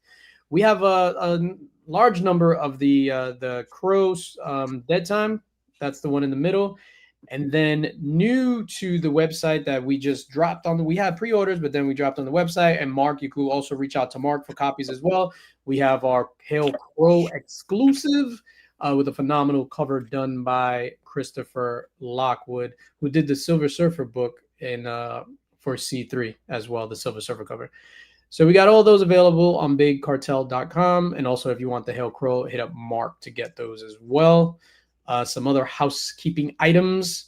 Just want to draw attention. I believe the thing, I pinned it, the link. But Eric, by our very own Jonathan Medici, is on Kickstarter right now. Mark, talk about it, baby. Over 120 pages, over 10 years in the making. This is a sci-fi epic across the cosmos about a father's love to his wife and his kid, warring factions of advanced human race like us in the future. Two different ideologies on how the society should proceed, and they're battling it out. You need to get it. You need to read it. This isn't a first-time writer. This isn't somebody cutting their teeth on an indie book to make some money. This is a passion project by a professional writer who works in the business. He's literally a writing professor by trade. It's damn good. I've read the whole thing. DJ's read the whole thing. And it's a beginning, middle, end. You get the whole story. Yeah, there's plenty of room to write beyond this, but you're not just getting an issue just to do them a favor and support them. You're getting an entire story, and you're getting your money's worth. And it's $30 for a physical copy for all 6 issues included. That's $5 an issue. That's the same thing that you would pay if you go to the store and pick up the next issue of Absolute Batman. So he's got this thing priced down to the exact same thing you would pay for in a comic shop. This book it's so damn good, guys. Ivan Tao, 2 separate Ivan Tao covers to choose from. It's wild. Yeah, I'm pretty sure Mike backed it. And Mike and I, like I said this morning, our tastes are super similar. Yeah, ordered mine. Thank you, sir. We're trying to get it to 10K. We want to get it to 10K as soon as possible. Yeah, Mike, you're gonna love it. Like Mark said, we both read it. We were like it's been in the works for 12 years. And it's complete. Like you're not getting, like Mark said, a couple of issues, and then people get the money and then try to finish it. Art is done. Like the books is the test copies were printed. You've seen Jonathan post some of them on IG. Yeah, he got the first Ivan Tao. Like he's good. He's about to put him into full production now. So before the campaign's done, they're already be in motion. Yeah, and it's super good. Very, very intellectual stuff. It's not just your run of the mill, whatever. It's like super deep in the themes and all that stuff. Like you could tell your boy is a professional artist, like the writer behind it. It's got 77 backers currently. It's sitting at 8,483. It's fully funded. It's happening. But we're trying to get it to 10K. At 10K, he will add the stretch goal bookmarks. We're trying to get these bookmarks, people. I want a bookmark. DJ wants a bookmark. We know Mike wants a bookmark. Get it to 10K. Hit it up. I want a bookmark, Mark. I want the sticker pack. We want the stickers are already coming. Stickers are coming. Yeah, it's good stuff. It's good stuff. Big shout out to Jonathan. But seriously, even if you've never done anything on Kickstarter before, don't let that slow you down. Go over there, check it out. It's basic, guys. It's super simple. Just you set up an account like anywhere else, and you just back it. You pick what you want to buy, and you just pre-order it. That's all it is. Pre-order. Nick has one of those beautiful Hail Crows in hand right now, looking sexy as hell. Big shout out to Christopher Lockwood on that, man. And then on the back, hey, throw that back, dog. Look at that. Oh, Legion of Links. Christopher Lockwood. Good stuff. Then tomorrow night, the C3 team, which consists of myself, Legion of Comics, Rob's Fat Stacks of Comics, and Austin LeMay, we will be over on Mon Comics channel for the Big 5 Live. That's tomorrow night at 9 p.m. on the Mon Comics YouTube channel, where we're showing the 5 books that we bring and talking about it, things that are really like near and dear to us. We'll be talking about that, and we'll be doing some C3 stuff. I think Mon is going to have the link in the chat for donations for that. So make sure you come through. Also, big shout out to the Link Squad. We're going to draw for the Links box right now. Big shout out to these guys for supporting me, man. I greatly appreciate all the support that we get. Boom, boom. Those are the channel members. So you guys were all added to the wheel, and we are going to give that stuff away. Nick, what is that? Oh, dip. Yeah, the salve. You can never see it good on camera, man. Signed by Austin. Legion of Comics, Tyler Glass, Austin LeMay, DJ Links, and Remy Q Studio.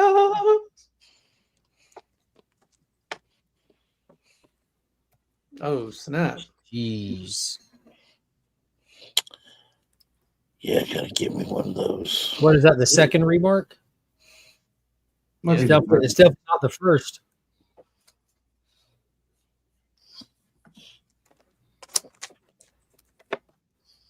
God dang. Yeah, that's crazy. On a 9-9. Oh, No hold on. less than 9-9 for LeMay. Get your stuff with LeMay. Get you a 9-9. Yeah, shout out to Austin, man. He killed that Ghost Rider cover. Him and Lockwood both did their thing. Let me show you what I'm giving. Oh, you still got more stuff? Failure Force. Yes. Oh, swastika at first. Damn, that scared me. I know that you're the top. Yeah, as you slowly pull it up, like, no, stop. Yeah, then I started questioning his White Dragon comment. Yeah. And it was Taylor that predicted this Nazi world and the Peacemaker show. That's season 4, Nick. When I'm on the way out. Jesus Christ. All right, Link Squad. This is what we're giving out for all the channel members of that are in the Link Squad. So I'm gonna toss in one of these art prints. So this is the Brand Flakes art print C3. Gone too soon. Oh shit! So I'm gonna toss the art print. It looks better than the original art. So gone too soon. Holy shit! I'm gonna toss that in. You're gonna get one of the Hail Crows with the sticker. Nice. In a Mylar. You're gonna get one of those. You're gonna get this is the 1 in 40 Terminator. Yeah. Wow. Variant. Terminator #1. That series has been so good. Who did that? Bro, I dropped it. Oh, that's a shame because they're done with that anthology thing, and there's it's now it's back to a thing. The last 2 issues is like, because it ain't very far into it, but the last 2 issues specifically have gotten like Judgment Day happened, and you get to see like young John Connor and the Resistance type stuff, dude. It is. Oh, okay. It's good. I had to drop it after the. You understand why I dropped it after the like in the middle of that anthology. That shit was trash. All of it was trash. Well, to me anyway. You're gonna get this beautiful Alex Ross World's Finest, Batman Superman World's Finest number 29. This is a San Diego Comic-Con, I believe a 2024 or 2023 San Diego Comic-Con exclusive. So you're gonna get that. You're gonna get this Avengers Assemble New York Comic-Con. Golly. Nice. Yeah, this shit is fire, and it still has the card, everything there. Super dope. You're gonna get this Big Time Collectibles Gold Members Box exclusive Marvel Rivals Ignite John Jang Virgin Variant limited to 500. You're going to get, I believe this is a Big Time Collectibles exclusive, signed by Miko, Absolute Batman. Nick, you know what issue this is? 6. No, 2 issues ago. 2 issues ago. All right, you're gonna get this. 8 or something like that. Probably. 7 or 8. You're gonna get that. You're going to get Silver Surfer Ghostlight number 5, Silver Surfer number 4 homage. Oh, nice. Felipe Masafara variant. Felipe Masafara with a gang load of stickers in the back. Then, since it's a double month, you're also going to get this Alex Ross New York Comic-Con exclusive. You have the other ones to make the connecting image. You need 4 more for that. This is the actual game. Oh, okay. So wraparound. Where's the Magneto though? It's. I mean, let me see. Babe, pass me the screwdriver so I could. Yeah, we need to see the whole image. Yeah, I actually have them individual, but you're gonna get this as well. So that's 2 slabs, a couple of books, and a print. And then we are gonna draw for that right now. So let me share the screen. Good luck to everyone, unless your name is not Legion of Comics. Yeah, and this is only for the where the hell's my wheel of names? Oh, there it goes. I was about to say, yo. So here we have the wheel of names. All the channel members are there, excluding anybody that received the channel membership gift today through Evil's Comics. Obviously, you're not on the list. You'll be on the next one. Let me shuffle it up. You can't see it. What do you mean? You don't have it on the screen. Oh shit! Why you going to tell me? He You did. just did. Who's running this Mickey Mouse operation? Yeah, I told you I don't know how to stream anymore. What do? Oh, I go back to it, right, and start messing with it. All right, so I'm gonna shuffle. Stop. Remy says stop. Good luck to everybody in the Link Squad. Boom. Okay, so while we're waiting, what were you guys' favorite pickup of the summer? Hold on, wait a minute, hold on. Hey, TJ. Congrats, TJ. Justice for Starscream. Yo, if Flo Dameron would have won again, I would have quit right here and now. He's won the most out of yeah, I'm still on vacation mode. Nick, what was your question? Congrats, TJ. Appreciate you. Favorite pickup of the summer? Star Mark. Oh,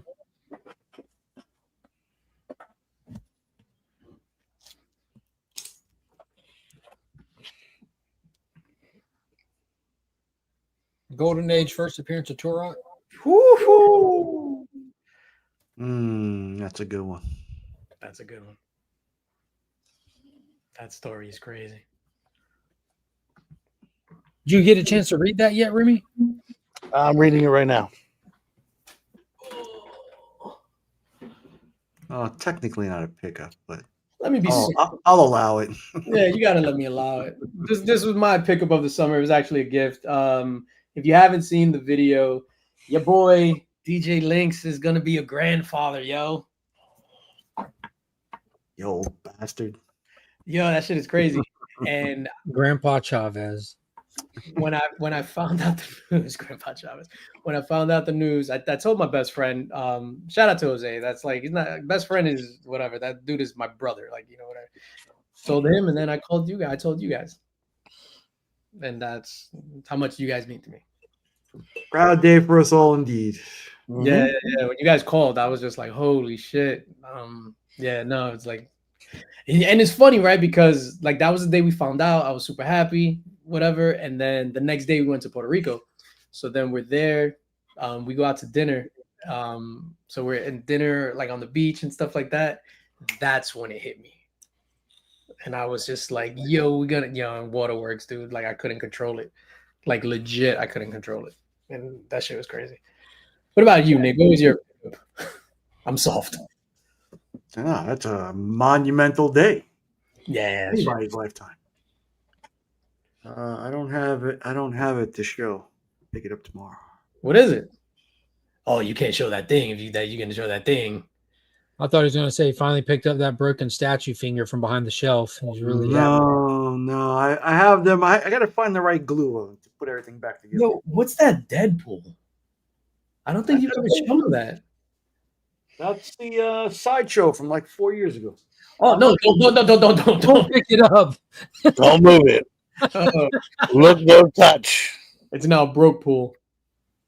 Thor, Deadpool. Why don't you? Why? It's funny because they're like you should. Well, usually they've always been back here. Yeah. You should switch Thor and Deadpool's their positions. Have you ever thought about displaying good books on your wall? Oh shit! I mean, like that one. It took so long after he painted that back wall. It took so long to get that situated. That one. Can't even tell what those are. That one. He's covering his windows with slabs. What is that? That's from Remy Q. That's Is that the sweaty Jason or the juicy Jason? That's the juicy Jason. Oh, down there, yeah, dude. That book's like $100 book raw. That's why you don't let your nieces and nephew go in there. You know what's funny is yours is signed by the writer and slab. That's so crazy. Me and Nick were having a war on these books that ended up popping. That shit was hilarious. Let's just say it's something that's going to fit on that wall right there. OA coming. My man's got some OA coming. I'm going to have to shift Mr. LeMay over. Oh, shit. Scotty will go up. And and there'll be something right. And Delato will go right there. No, not Delato. I gotta blow my. Delato's already right there. Okay, you're terrible at pointing. I am. I really am. You don't deserve a full finger. They removed his targeting system. Stay still, you little bastard. Is that Ghost Rider glow in the dark in the 9.8 up there? Is that which? Yep. Nice. That's damn. You have some like random stuff, but that's pretty cool. I've never actually. You ought to do just like a quick video, just like touring your wall, like not like make it a big thing, but just because you can't really see what all of them are back there because of the light and stuff. But I'm curious. Yeah, I'm about to switch stuff up. Well, then never mind. Don't do it. When I'm done, I'll like it. I don't want to keep anything expensive on the walls like these. There are a couple of $200-$300 books on there. Like the Crow is the most expensive one because of the sun in Texas. I don't want to be having these things out in the sun. Did you ever try putting blinds up? Yeah, you can paint the windows over. Yeah, I got these blinds that are like blackout blinds, so it doesn't matter. I just close the blinds when I'm not in here, and it's. You ever thought of instead of having windows, just put up hey Hellcrow all the way in the corner? Nobody puts Hellcrow in the corner. You ever thought? How is there a? There's a Dale of Suspense stray dogs up there. Yo, there's a legit big ass bug flying around in here. Yo, that Dale stray dog nuts. Drac Shredder, Rob Fat Sacks of Comics mug. Is that an Iceman statue? Oh shit, you like Bobby Drake, dog? Oh, there's Oh, God, look at all that. wow. I didn't know you had all that.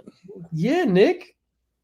A bunch of Scotty Young. Jesus That whole wall. You can just remove that whole wall out of your house. This is like finding out your friend is using tar. You want to see what I got below my desk? Oh, Hey. go ahead, pull out that flashlight. Benjamin. Thomas Edison died, so you can do that. Yeah, Nick took Nikola home. Tesla. He took home the flashlight from North Carolina from the corner. Oh, that was fucking crazy. That was a wild corner. Yeah, Every day there's a different sex toy there. that shit was crazy. The hobos in Charlotte, they know how to throw down. They were satisfied. Literally. Yo, that's the only like on hiatus, whatever. And then I dropped the Heroes Con video in July. I think it was like towards the middle of July. That was a good one. Yeah, that video, that like I really put a lot of effort into that video, man, and I'm like so happy with it. I was like watching it today, like again, and I couldn't be more prouder of a piece of work of that video and everybody that was featured in it. Yeah, you made them listen. Yeah, I did. Yeah, shout out to everybody that was featured. Shout out to everybody that was cut. Yeah, Fucking Boggs, man. He was great in that video. Wednesday. Wednesday. his name is Wednesday. Hey, Wednesday. Yo, but it's crazy how we all literally share the same brain. They're like, hey, Wednesday, like all of us. Oh man, I miss Boggs. Dude, Boggs is so much fun to be around in person. That kid is just so much fun. I'm gonna put together when I have time. I'm gonna put together like all the stuff that wasn't in it, and I didn't permanently delete. Like I'm gonna put something together like that because even at the end when the Make credits, it for members only to encourage people to join the Link Squad. yeah. Like at the end when the credits were rolling, like it was like when you and Vogue saw each other and hugged, and when Tyler was doing some crazy wacky shit, like Pops and Brother John and Jim, like that, like a lot of They're all wearing matching shirts. the matching shirts. Yeah. Yeah, that was funny, man. I got to put more stuff in there. You know, the footage where I was so disappointed about the Martin Zavala piece. No, I'm really, really proud of the video. Me and Kyle were talking about that tonight, even. Really? Yeah. Wow, that's crazy. Yeah, she was talking about New York Comic Con and you going up there and like asking like what you film and stuff for, because we were talking about how the show's back on tonight. Yeah. Talking about the schedule tonight, and I was just trying to give her context to who you film for. So I'm like, you remember the guys that? Yeah. So with that said, I will be filming for them. I'm filming for somebody else as well, and then I have a third thing that's in the works. So I'll be filming. Snuff film? No, I'll be filming for 8mm. No, you know what's weird? I've never been like hired for a snuff film. Oh, that's weird. It only takes one. What? I don't know. I'm waiting for That some. monster with the mask. Oh man. Hey, did any of y'all watch Red Sonja? Speaking of snuff films, Oh hell no, dude. I watch War of the Worlds. well, I didn't know if y'all watch it now that it's available to watch at home. Yeah, I watched it at home. Was it 'Cause I'm Spank? a pirate, Peter.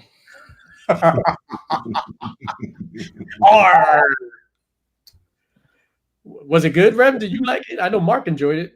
Yeah. You enjoyed it too? Yep. That shit looks terrible. Yeah, you know what I couldn't get through that I saw not too long ago? That I was just like, yo, this is at the time it was the worst movie that War of the Worlds came out. Yo, that Hellboy Crooked Man. What? Dude, that was solid. Nah, I couldn't get through that shit. Nick, you finished it? No, I haven't watched it. Yo, It's a B movie. It's a B movie, just like the Red Sonja is. Like Red Sonja is made with like a $17 million budget. Like Hellboy. Maniac Cop is a B movie. Hellboy Crooked Man is a H movie. Hell no, man. Yo, that shit was so bad. Your boy looks like, yo, Timu Hellboy is crazy. He's young Hellboy, and I thought that was cool. Emu not wanting to pay the tariffs, Hellboy. It's like in the 1940s. Yeah, this shit was, and the only way you know it's the 1940s because they tell you. Yeah, the rest of it's in the Appalachian Mountains. Yeah, it was like I never finished it. I never went back to finish it. Oh, it ends strong, dude. Oh, but I thought it was one of those things where they had to make a movie to keep the license. Maybe. Mike Mignola himself was like a big part of getting this one made and the production of it and everything. And it's a ridiculously faithful adaptation to the story. Like it's a good Hellboy movie. Like if again, like you have to, there's some stuff you have to be able to put the production budget aside. Like there's some stuff that's just like that. Not everything's made with that same budget. Red Sonja is like that. You know, it's made with $17 million budget. You go into it knowing that, like you just see it from a different lens. Yeah, it still looked pretty good though. I mean, even like that intro, the whole, like it looked good. Mm-hmm. I mean, I think they invested wisely, if that makes sense. In the words, yeah, and you can tell like there were some like with Red Sonja, you can tell some editing differences to it. Like if you watch enough movies, you can see some of that.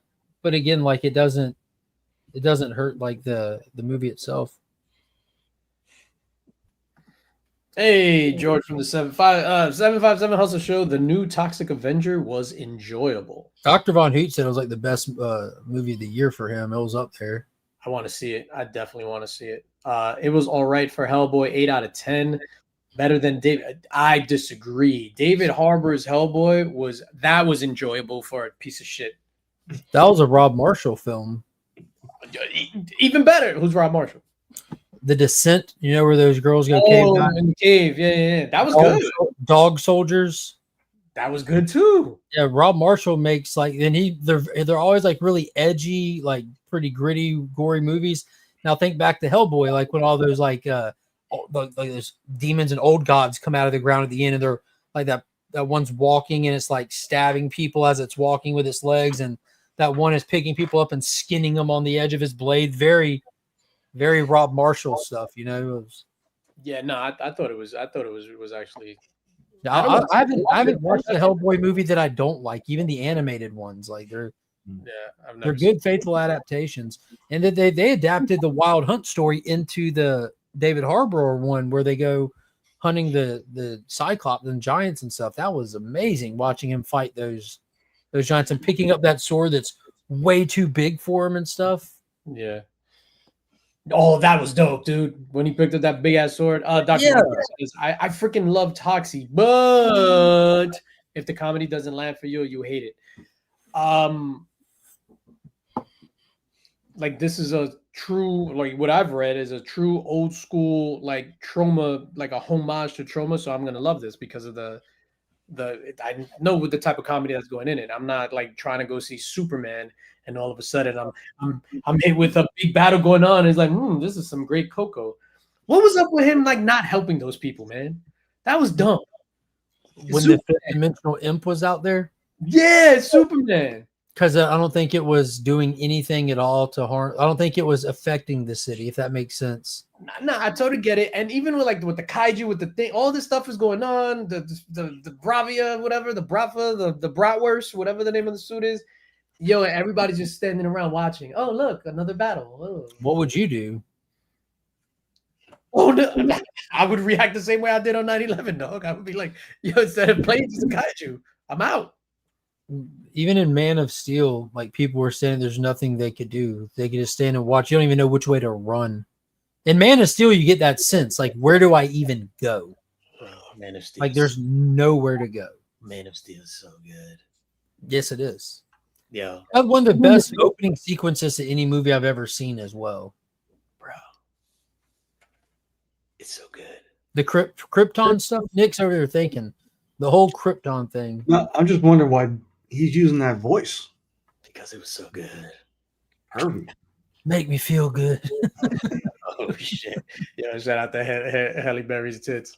All right, gentlemen. On that note, what do you guys got going on? Nick, what do you got going on? Picking up some art tomorrow, in addition to playing some pickleball. You're the worst. What's pickleball? Why It's not? like, you know, people who ride bicycles in the city. Now think if they play sports. That's what pickleball is. Oh, The douchebag. worst. Yeah, douchebag. Realizing my basketball career has quickly come to a close. Wow. When you play pickleball, are you dressed in like all white and then you got like a headband? Yeah, no doubt. Matching headbands, wristbands, the whole nine. K-Swiss shoes on? I hope you're wearing them old school basketball shorts when you're out there. Oh, No, shit. the nut huggers. Yeah. Well, the old school basketball shorts are actually the big baggy ones now because everything is now. Nah, the older school than that. I'm talking about the one where you had to worry about your grapes falling out. The John Stocktons. Not even the 70s ones. But that we can see what you're working with when you're dribbling. Yeah. Other than that, just getting ready for New York Comic Con. Hey, Rem, what you got going on? Nothing much. Nothing much. Yep. Keep it simple. Spoken like a true fan of the worst show of all time. Doctor Who. Doctor Who. Who? Doctor Who. Who? Remy's wearing his red shirt in support of the TARDIS. That's what it is, right? The TARDIS. Yeah, we ain't even talk about the freaking labyrinth that they found underneath the Giza Plateau. Well, they've been undiscovered a long time ago, but the Department of Antiquities swept it under the rug. Did you see? Like, you guys are up on this stuff? I know. Remember last time we spoke about the pillars, Remy? You was up on the pillars and all that. Mm-hmm. Yeah. Did you see the labyrinth? No. So underneath the Giza Plateau, they found, and then satellite images are coming out, whatever, or SAR. Oh, it's 1,000% confirmed by hard science. It's not. This isn't a conspiracy. 1,000% there. So there's that labyrinth, the one where Hercules had to fight the Minotaur or whatever. Hercules. Anyway, so there's like this big ass thing underneath the Giza Plateau, and it's legit like a maze, like crazy. And the walls, Mark, correct me if I'm wrong, they're estimating the walls in height to be like 400 feet of the maze. You're wrong. I'm wrong. Damn it. I think they said like the full structure all the way down is like fuck. Let me pass. Like I'm getting but the two things confused. It's like 600 meters full length, but it's like 3 stories tall. It's The like labyrinth. 800 feet. Yes, Nick, because over time the sands move in the wind. Keep in mind, in the 1930s, they discovered the Sphinx buried in the sand. Like we hadn't even known that was there for long. And people act like we know about history. It's fucking crazy. Bro, The hubris of you people. full disclosure is coming soon, dog. Full disclosure. Yo, imagine one day they like, yo, you know what? We're gonna remove all this sand. We're gonna dig. We're gonna whatever. Yo, and they go down, and then you see like in Aquaman 2, like just the guy sitting on the throne, just waiting for them. How cool would that be? Off. Yeah, but this isn't exactly at the Giza Plateau. It's down a little ways. It's about 60 miles from the Giza Plateau. It's because there's other pyramids in Egypt. It's near the Hawara pyramid. There's hundreds of. Yeah, there's a bunch, and there's like a little step pyramid there. But there's been like not even like ancient history, but there's been like historians a few hundred years ago that wrote about standing on the foundation of the labyrinth that had been discovered a long time ago, just assumed that it was all gone. They thought that when they found it, that they were standing on the foundation of it, when really they were standing on the very, very top of it. It was one of those things that Egypt is known about. And they're just like, well, we have no way of excavating this. The water table has risen since they put up the dam and started controlling the flow of the water through the Nile, because historically the Nile floods. That's why it like stays green around the Nile. It would flood and it would push the soil out, and they would be able to farm and stuff off with that good soil for a little while. But then they'd have 9 months of drought. Well, now they control the water through the Nile, so it just stays constant all year, so they can farm and predict off of it. But because of that, it's caused the water shelf in the area to rise. Even on the Giza Plateau, they can't even get under the pyramid and under the Sphinx like they could have 30 years ago, But having the same issue with this, the excavating of this would be so massive, it would take a decade to get started, having to reroute irrigation, to change up the farming in the land, everything. So for the time being, they have numerous people coming in and already have done it, scanning or measuring. They have like the dudes with the space radars come in already that have the satellites that do it, all this stuff that's military tech, 1000% confirmed, no conspiracy, no woohoo. It is there. They got it. That shit is crazy. So they started pulling up all the old writings from people, and like people that had claimed to have been there, like back when it was still standing. And they're talking about these great halls that have like 40 columns down one side and 40 down the other. The size of it, they said that the architectural design of this was to a level so great that it left no room for improvement by future generations. Like, it's just the most extravagant thing that it could ever possibly be done. Sort of like Man of Steel. Yeah, dude, awesome, 1000%, bro, 1000%. And the way that they look, my guy Zowie, yo, and I just couldn't. There's some good-hearted people that that like to go there and still be able to work, so they don't want to like burn their bridges. And they pointed out, like, there's a couple ways you can look at it. You can say, all right, we have this site and we have limited resources. What do we do with this site if there's nothing here? There's nothing around it. There's no way to make money off this, and it'll just drain us dry. So, well, we can't do shit with it. So let's just ignore it and just try to make money with what we have. And, one day we'll come back to it, or we won't. But other people now that are getting there and they're like, yo, we managed to radar this from space. Like, I need to know today. Nick, none of this shit floats your boat. You're muted. Oh, man, this guy. You're muted, dog. Season 1, Nick. That's all they're going to find down there, bro, is face huggers. That's it. As soon as that tunnel is built, about a half hour later, face huggers, and then that's the end. That's it for all of us, yeah.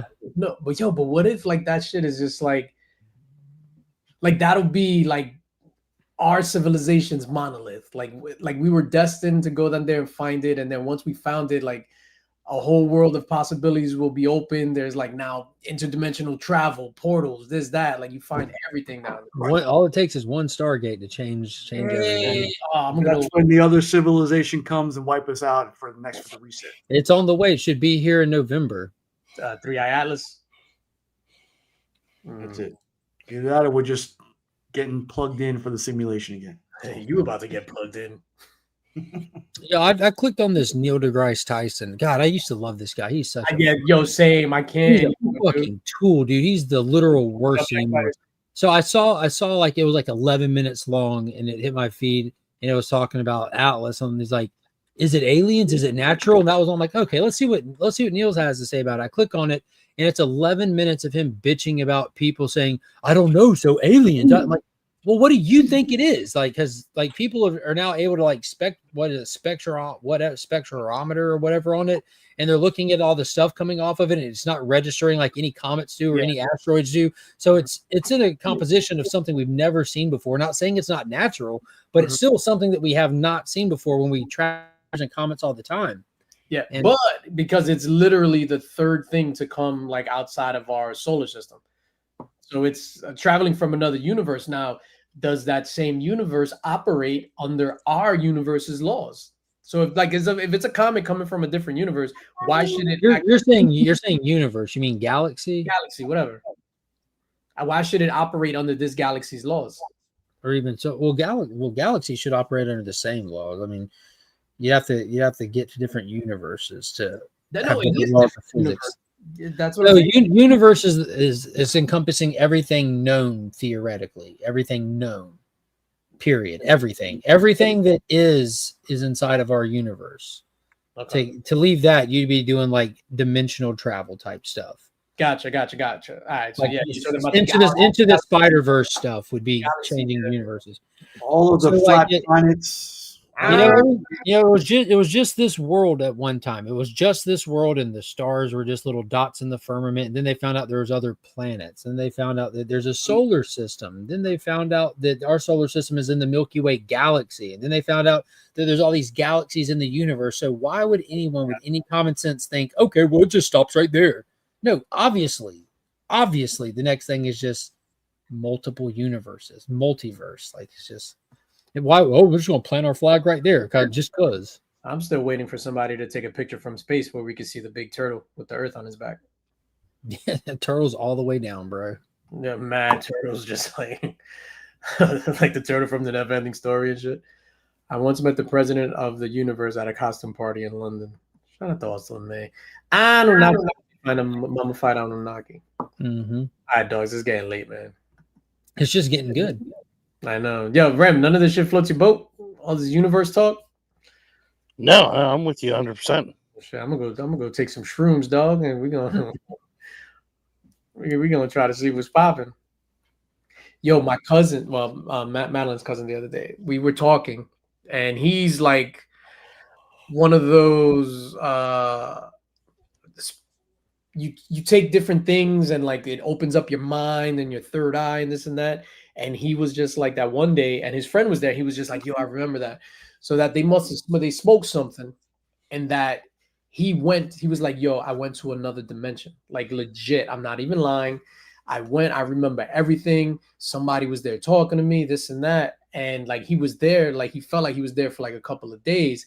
And then he snapped out of it and he woke up in his friend's room, whatever. And he was just like, yo, what the fuck? And he was just like, is my name George? Where are my pants?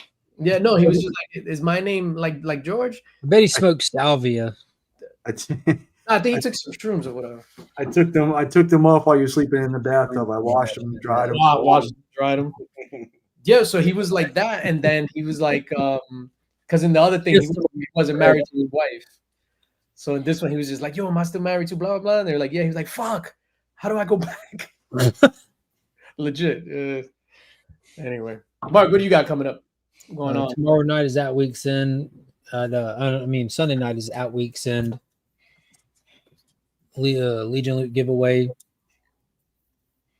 Legion Loot, baby.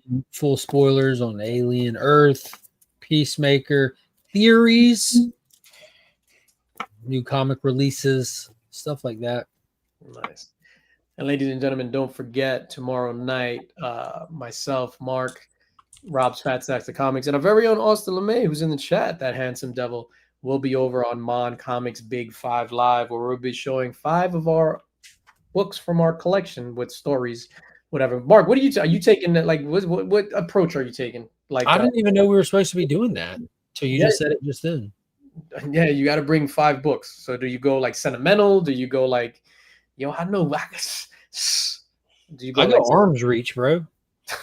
Go ahead, Nick. Hold on, wait a minute. Let me make you big. Pause. No, I'm not going to show it. What is it? It's that thing. No, don't show that. Come on, man. You can show us backstage, but not on the thing. Wow, you see this guy? Just know, everybody watching, start saving your money. That's mine. Because you're gonna want that.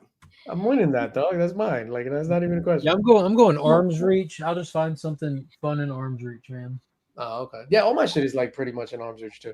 Anyway, what do I got going on? I got a video dropping on Monday. Reviewing some action figures. So with Joe Michaels, I'm coming for you. The opening of the first minute of that video is probably some of the most satisfying stuff that I've ever worked on. Are these hot toys? Nah, this is the turtle thing. Turtles. That came out months ago. For members. But it never came out. Yeah, so it never came out. So that comes out this Monday. And then obviously we'll be on the Big 5 Live tomorrow. And then we'll be back here next Friday, man. We'll be here. I love turtles. Fuck that. Feels good to be back. It does. Did any of y'all order the Tron 4Ks that just went up for pre-sale? Pass. Hit him with the pass. Yo, I got to a point. I got 2 4Ks the other day, and I had to remove 2 from where I keep them in the wall unit because I don't have any space. So now when I add one, I got to take one out. Bro, you need space for stuff, man. You need another edition. That's what you need. Yeah, I know. Get one of them Hulk statues. I don't know. I'm gonna play that. You guys play the Powerball? No, I mean, I'll talk about that one. If I was messaging with Caroline, I ain't never played the lottery ever. I know you do it at the gas station. I've bought scratch offs, but I was talking to her, asking her how the fuck to do it. She goes, I don't know either. Like, we're like, just go and ask them. And Give me a quick pick for the Powerball and the Mega. $1.8 billion tomorrow night. So in New York, 1.8, you probably get 700 million. 700. No, you don't get that full amount if you take lump sum. No. I mean, yeah. So then you get, because I'm just talking about from taxes. So if it's 1.8 billion, you're probably gonna get like 700, and then if you take the lump sum, that'll drop down to like 6 million, 600 million. I won't tell anybody, but there will be signs. What's the and then we'll leave on this. I told Kyle if I win, I'm not even going to tell him. We're just going to keep working. Wow. I'm just going to pay off the car. So I told my wife, I says, your life is not going to change at all. Yeah, exactly. My life would be drastically different. Yeah. Nick will be in a Chewbacca mask, shirtless on a boat in his front yard. No, that's season 5. Now, what would be like your first big, like, let's say this happens, you pay off your bills, your car, your whatever, blah, blah. What would be like your indulgent, this disgusting purchase? Because mind you, this is $1.8 billion. Like, you could get a million fucking AF-15s, Action Comics, whatever. Like, what would First thing I get, easy. I would get an Incredible Hulk #1 in a 3.5. And then I'd be done. You still wouldn't buy shoes either, probably. Yeah, Just a 3.5 though. A 3.5, just No higher. Okay, cool. I see how it is. Remy, what would you get? Your first exorbitant, disgusting purchase? Bunker, an armored vehicle. He's just turning into Arnold Schwarzenegger. Look at me in my vehicle. It's the next step. I need a bunker. That's it. That's the next step. Nick, what will you get? Yeah, you know when the jackpots get like this, I always do like a little thing on Zillow. Try to spend my money ahead of winning it. I've got a nice apartment in either Tribeca or Brooklyn Heights. Probably in the $40 to $50 million range. In Tribeca or Brooklyn Heights? $40 million apartment for the first one. Yeah, there'll be others scattered around the globe, but so when Nick says that apartment, so like those apartments exist in New York, but when you go in, it's an entire floor of a building. The elevator opens up in like your living room, and then the elevator opens up and is your apartment. Horrible. Why don't you just go get a house with a yard and you'd A lawn guy. Have your own property. You don't even have a lawn. They don't even have a lawn. Yeah, that sounds awful. I would want a lawn. I'm allergic to most everything outside, and I still like going out there. No, but some of those buildings, like there's a building, it hasn't opened yet. That's in downtown Brooklyn. In the building, there's a content creator space. So it's crazy because like we were looking 2-bedroom apartments, $6,000 For rent. but with your rent, washer and dryer in your house. There's a bar on the roof. There's another bar inside the building. There's a lounge with billiards, pool table, foosball, blah blah. A content creator space that you could rent for free and use their cameras. Like if you have a YouTube, you could go in and do all this shit. There's I think there's a spa. What are you, 12? What do you mean? You could play pool or go hang out with these kids at a bar or these influencers in this room that's not your own. Like, this sounds fucking terrible. I'm just What about any of that sounded enjoyable? You know what? and they also give out Hulks in a 4.0. And I don't want the 3.5, DJ. I gotta blow my nose. I'm not cowering away from your argument. I just gotta blow my nose. And the cars I would get would be incredible. Dodge Viper. Really? Dude, that's how, a dream? how cool is a Dodge Viper? They don't even make them anymore. How cool is a fully restored, if it needs like just a brand new fresh Dodge Viper and a poster of Pam Anderson hanging in a room somewhere? Pam Anderson now. No. Naked Gun poster. Yo, that's what I forgot. We talked about Naked Gun, and it's funny how I hate comedy and I love the Naked Gun. That was a good one.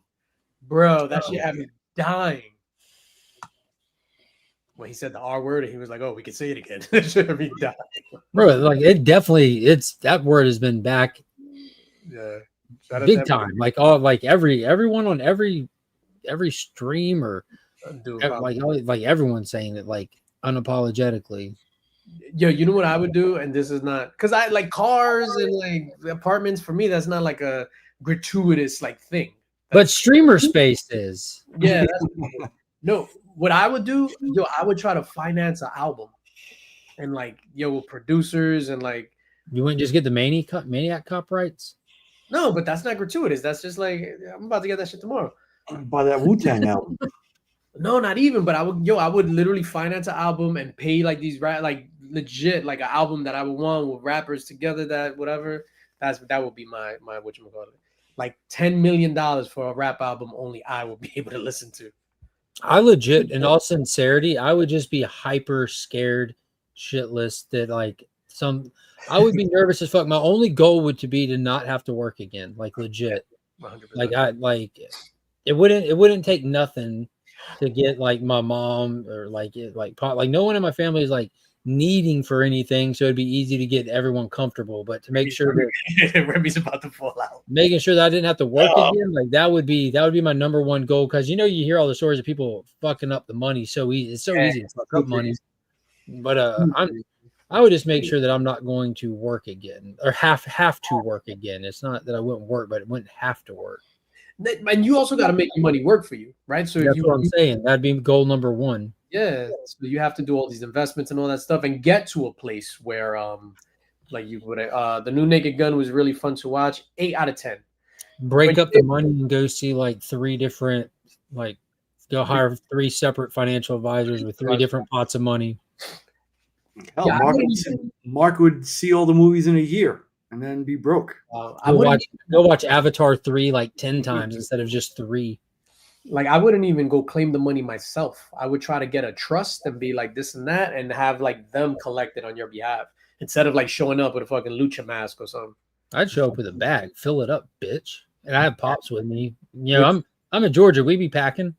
Yeah, that's true. Oh shit. Yeah, let's get out of here. You gotta play it to win it. Yeah. You gotta lick it before you stick it. I want to go get some tickets tomorrow. Just go to the gas station and tell them what, Nick? Quick pick for the Powerball. It cost you, I think, $2. How much? $2 per game. And so I go give them like a 20 and get like 10 chances. Yeah. How do I find out if I win or not? You have to you have to watch the You don't have to watch it. You can check. You can check. There's an app, and you can check the actually gas stations have a machine that would tell you.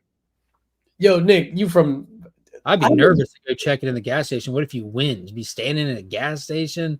Oh no. So no, you don't do that. I mean, you can do that, but you could check it on the app, or you could just Google. Downloading an No, app. but Google it online, like on Sunday, winning numbers. So it'll come up, and then you check it, and then I'll just call Nick. I'm just gonna call Nick. Yeah, Nick, you call what me are the when you hit. You call me. Mine is the Yo, first. I won't know if I hit. I'm gonna call you and ask you for the numbers. I'll tell you no, and I guarantee you'll see me in your trash can 9 o'clock that night. Looking. oh shit in the trash can. Yo, Nick, one Thank of you, Brian. At least Madeline's- Brian's honest. Madeline's co-worker's mother is Yolanda Vega. Oh, Yolanda Vega. Yeah. Not Miranda Belcusa La Joya Cardinal. She's the one who ran the numbers. Does she still run the numbers? No. Nah, she retired. I thought that was Vanna White. Nah, No. so it would be the lady that will come on and be like, "This is Yolanda Vega," and then she would say like the lottery numbers. So that's Madeline's co-worker's mother. I forget the independent operator. Deviation. But all right, fellas. Yeah, let's get out of here. Yo, chat, we love you. DVH, thank you for rocking with us. Austin, Brian, Joe Michaels, CBC Award finalist Joe Michaels. Thank you for rocking with us. Everybody, Black Spiders, everybody that came out tonight, man, we appreciate you. I hope we brought some joy to your Friday nights, because Friday nights without In the Mix have been severely lacking. And we'll leave it at that. Where's his outro? I love you guys. Deal sector. Shut up, cunt. Jesus Christ. Yo, Trinity Killer is yo, we out, man. Peace.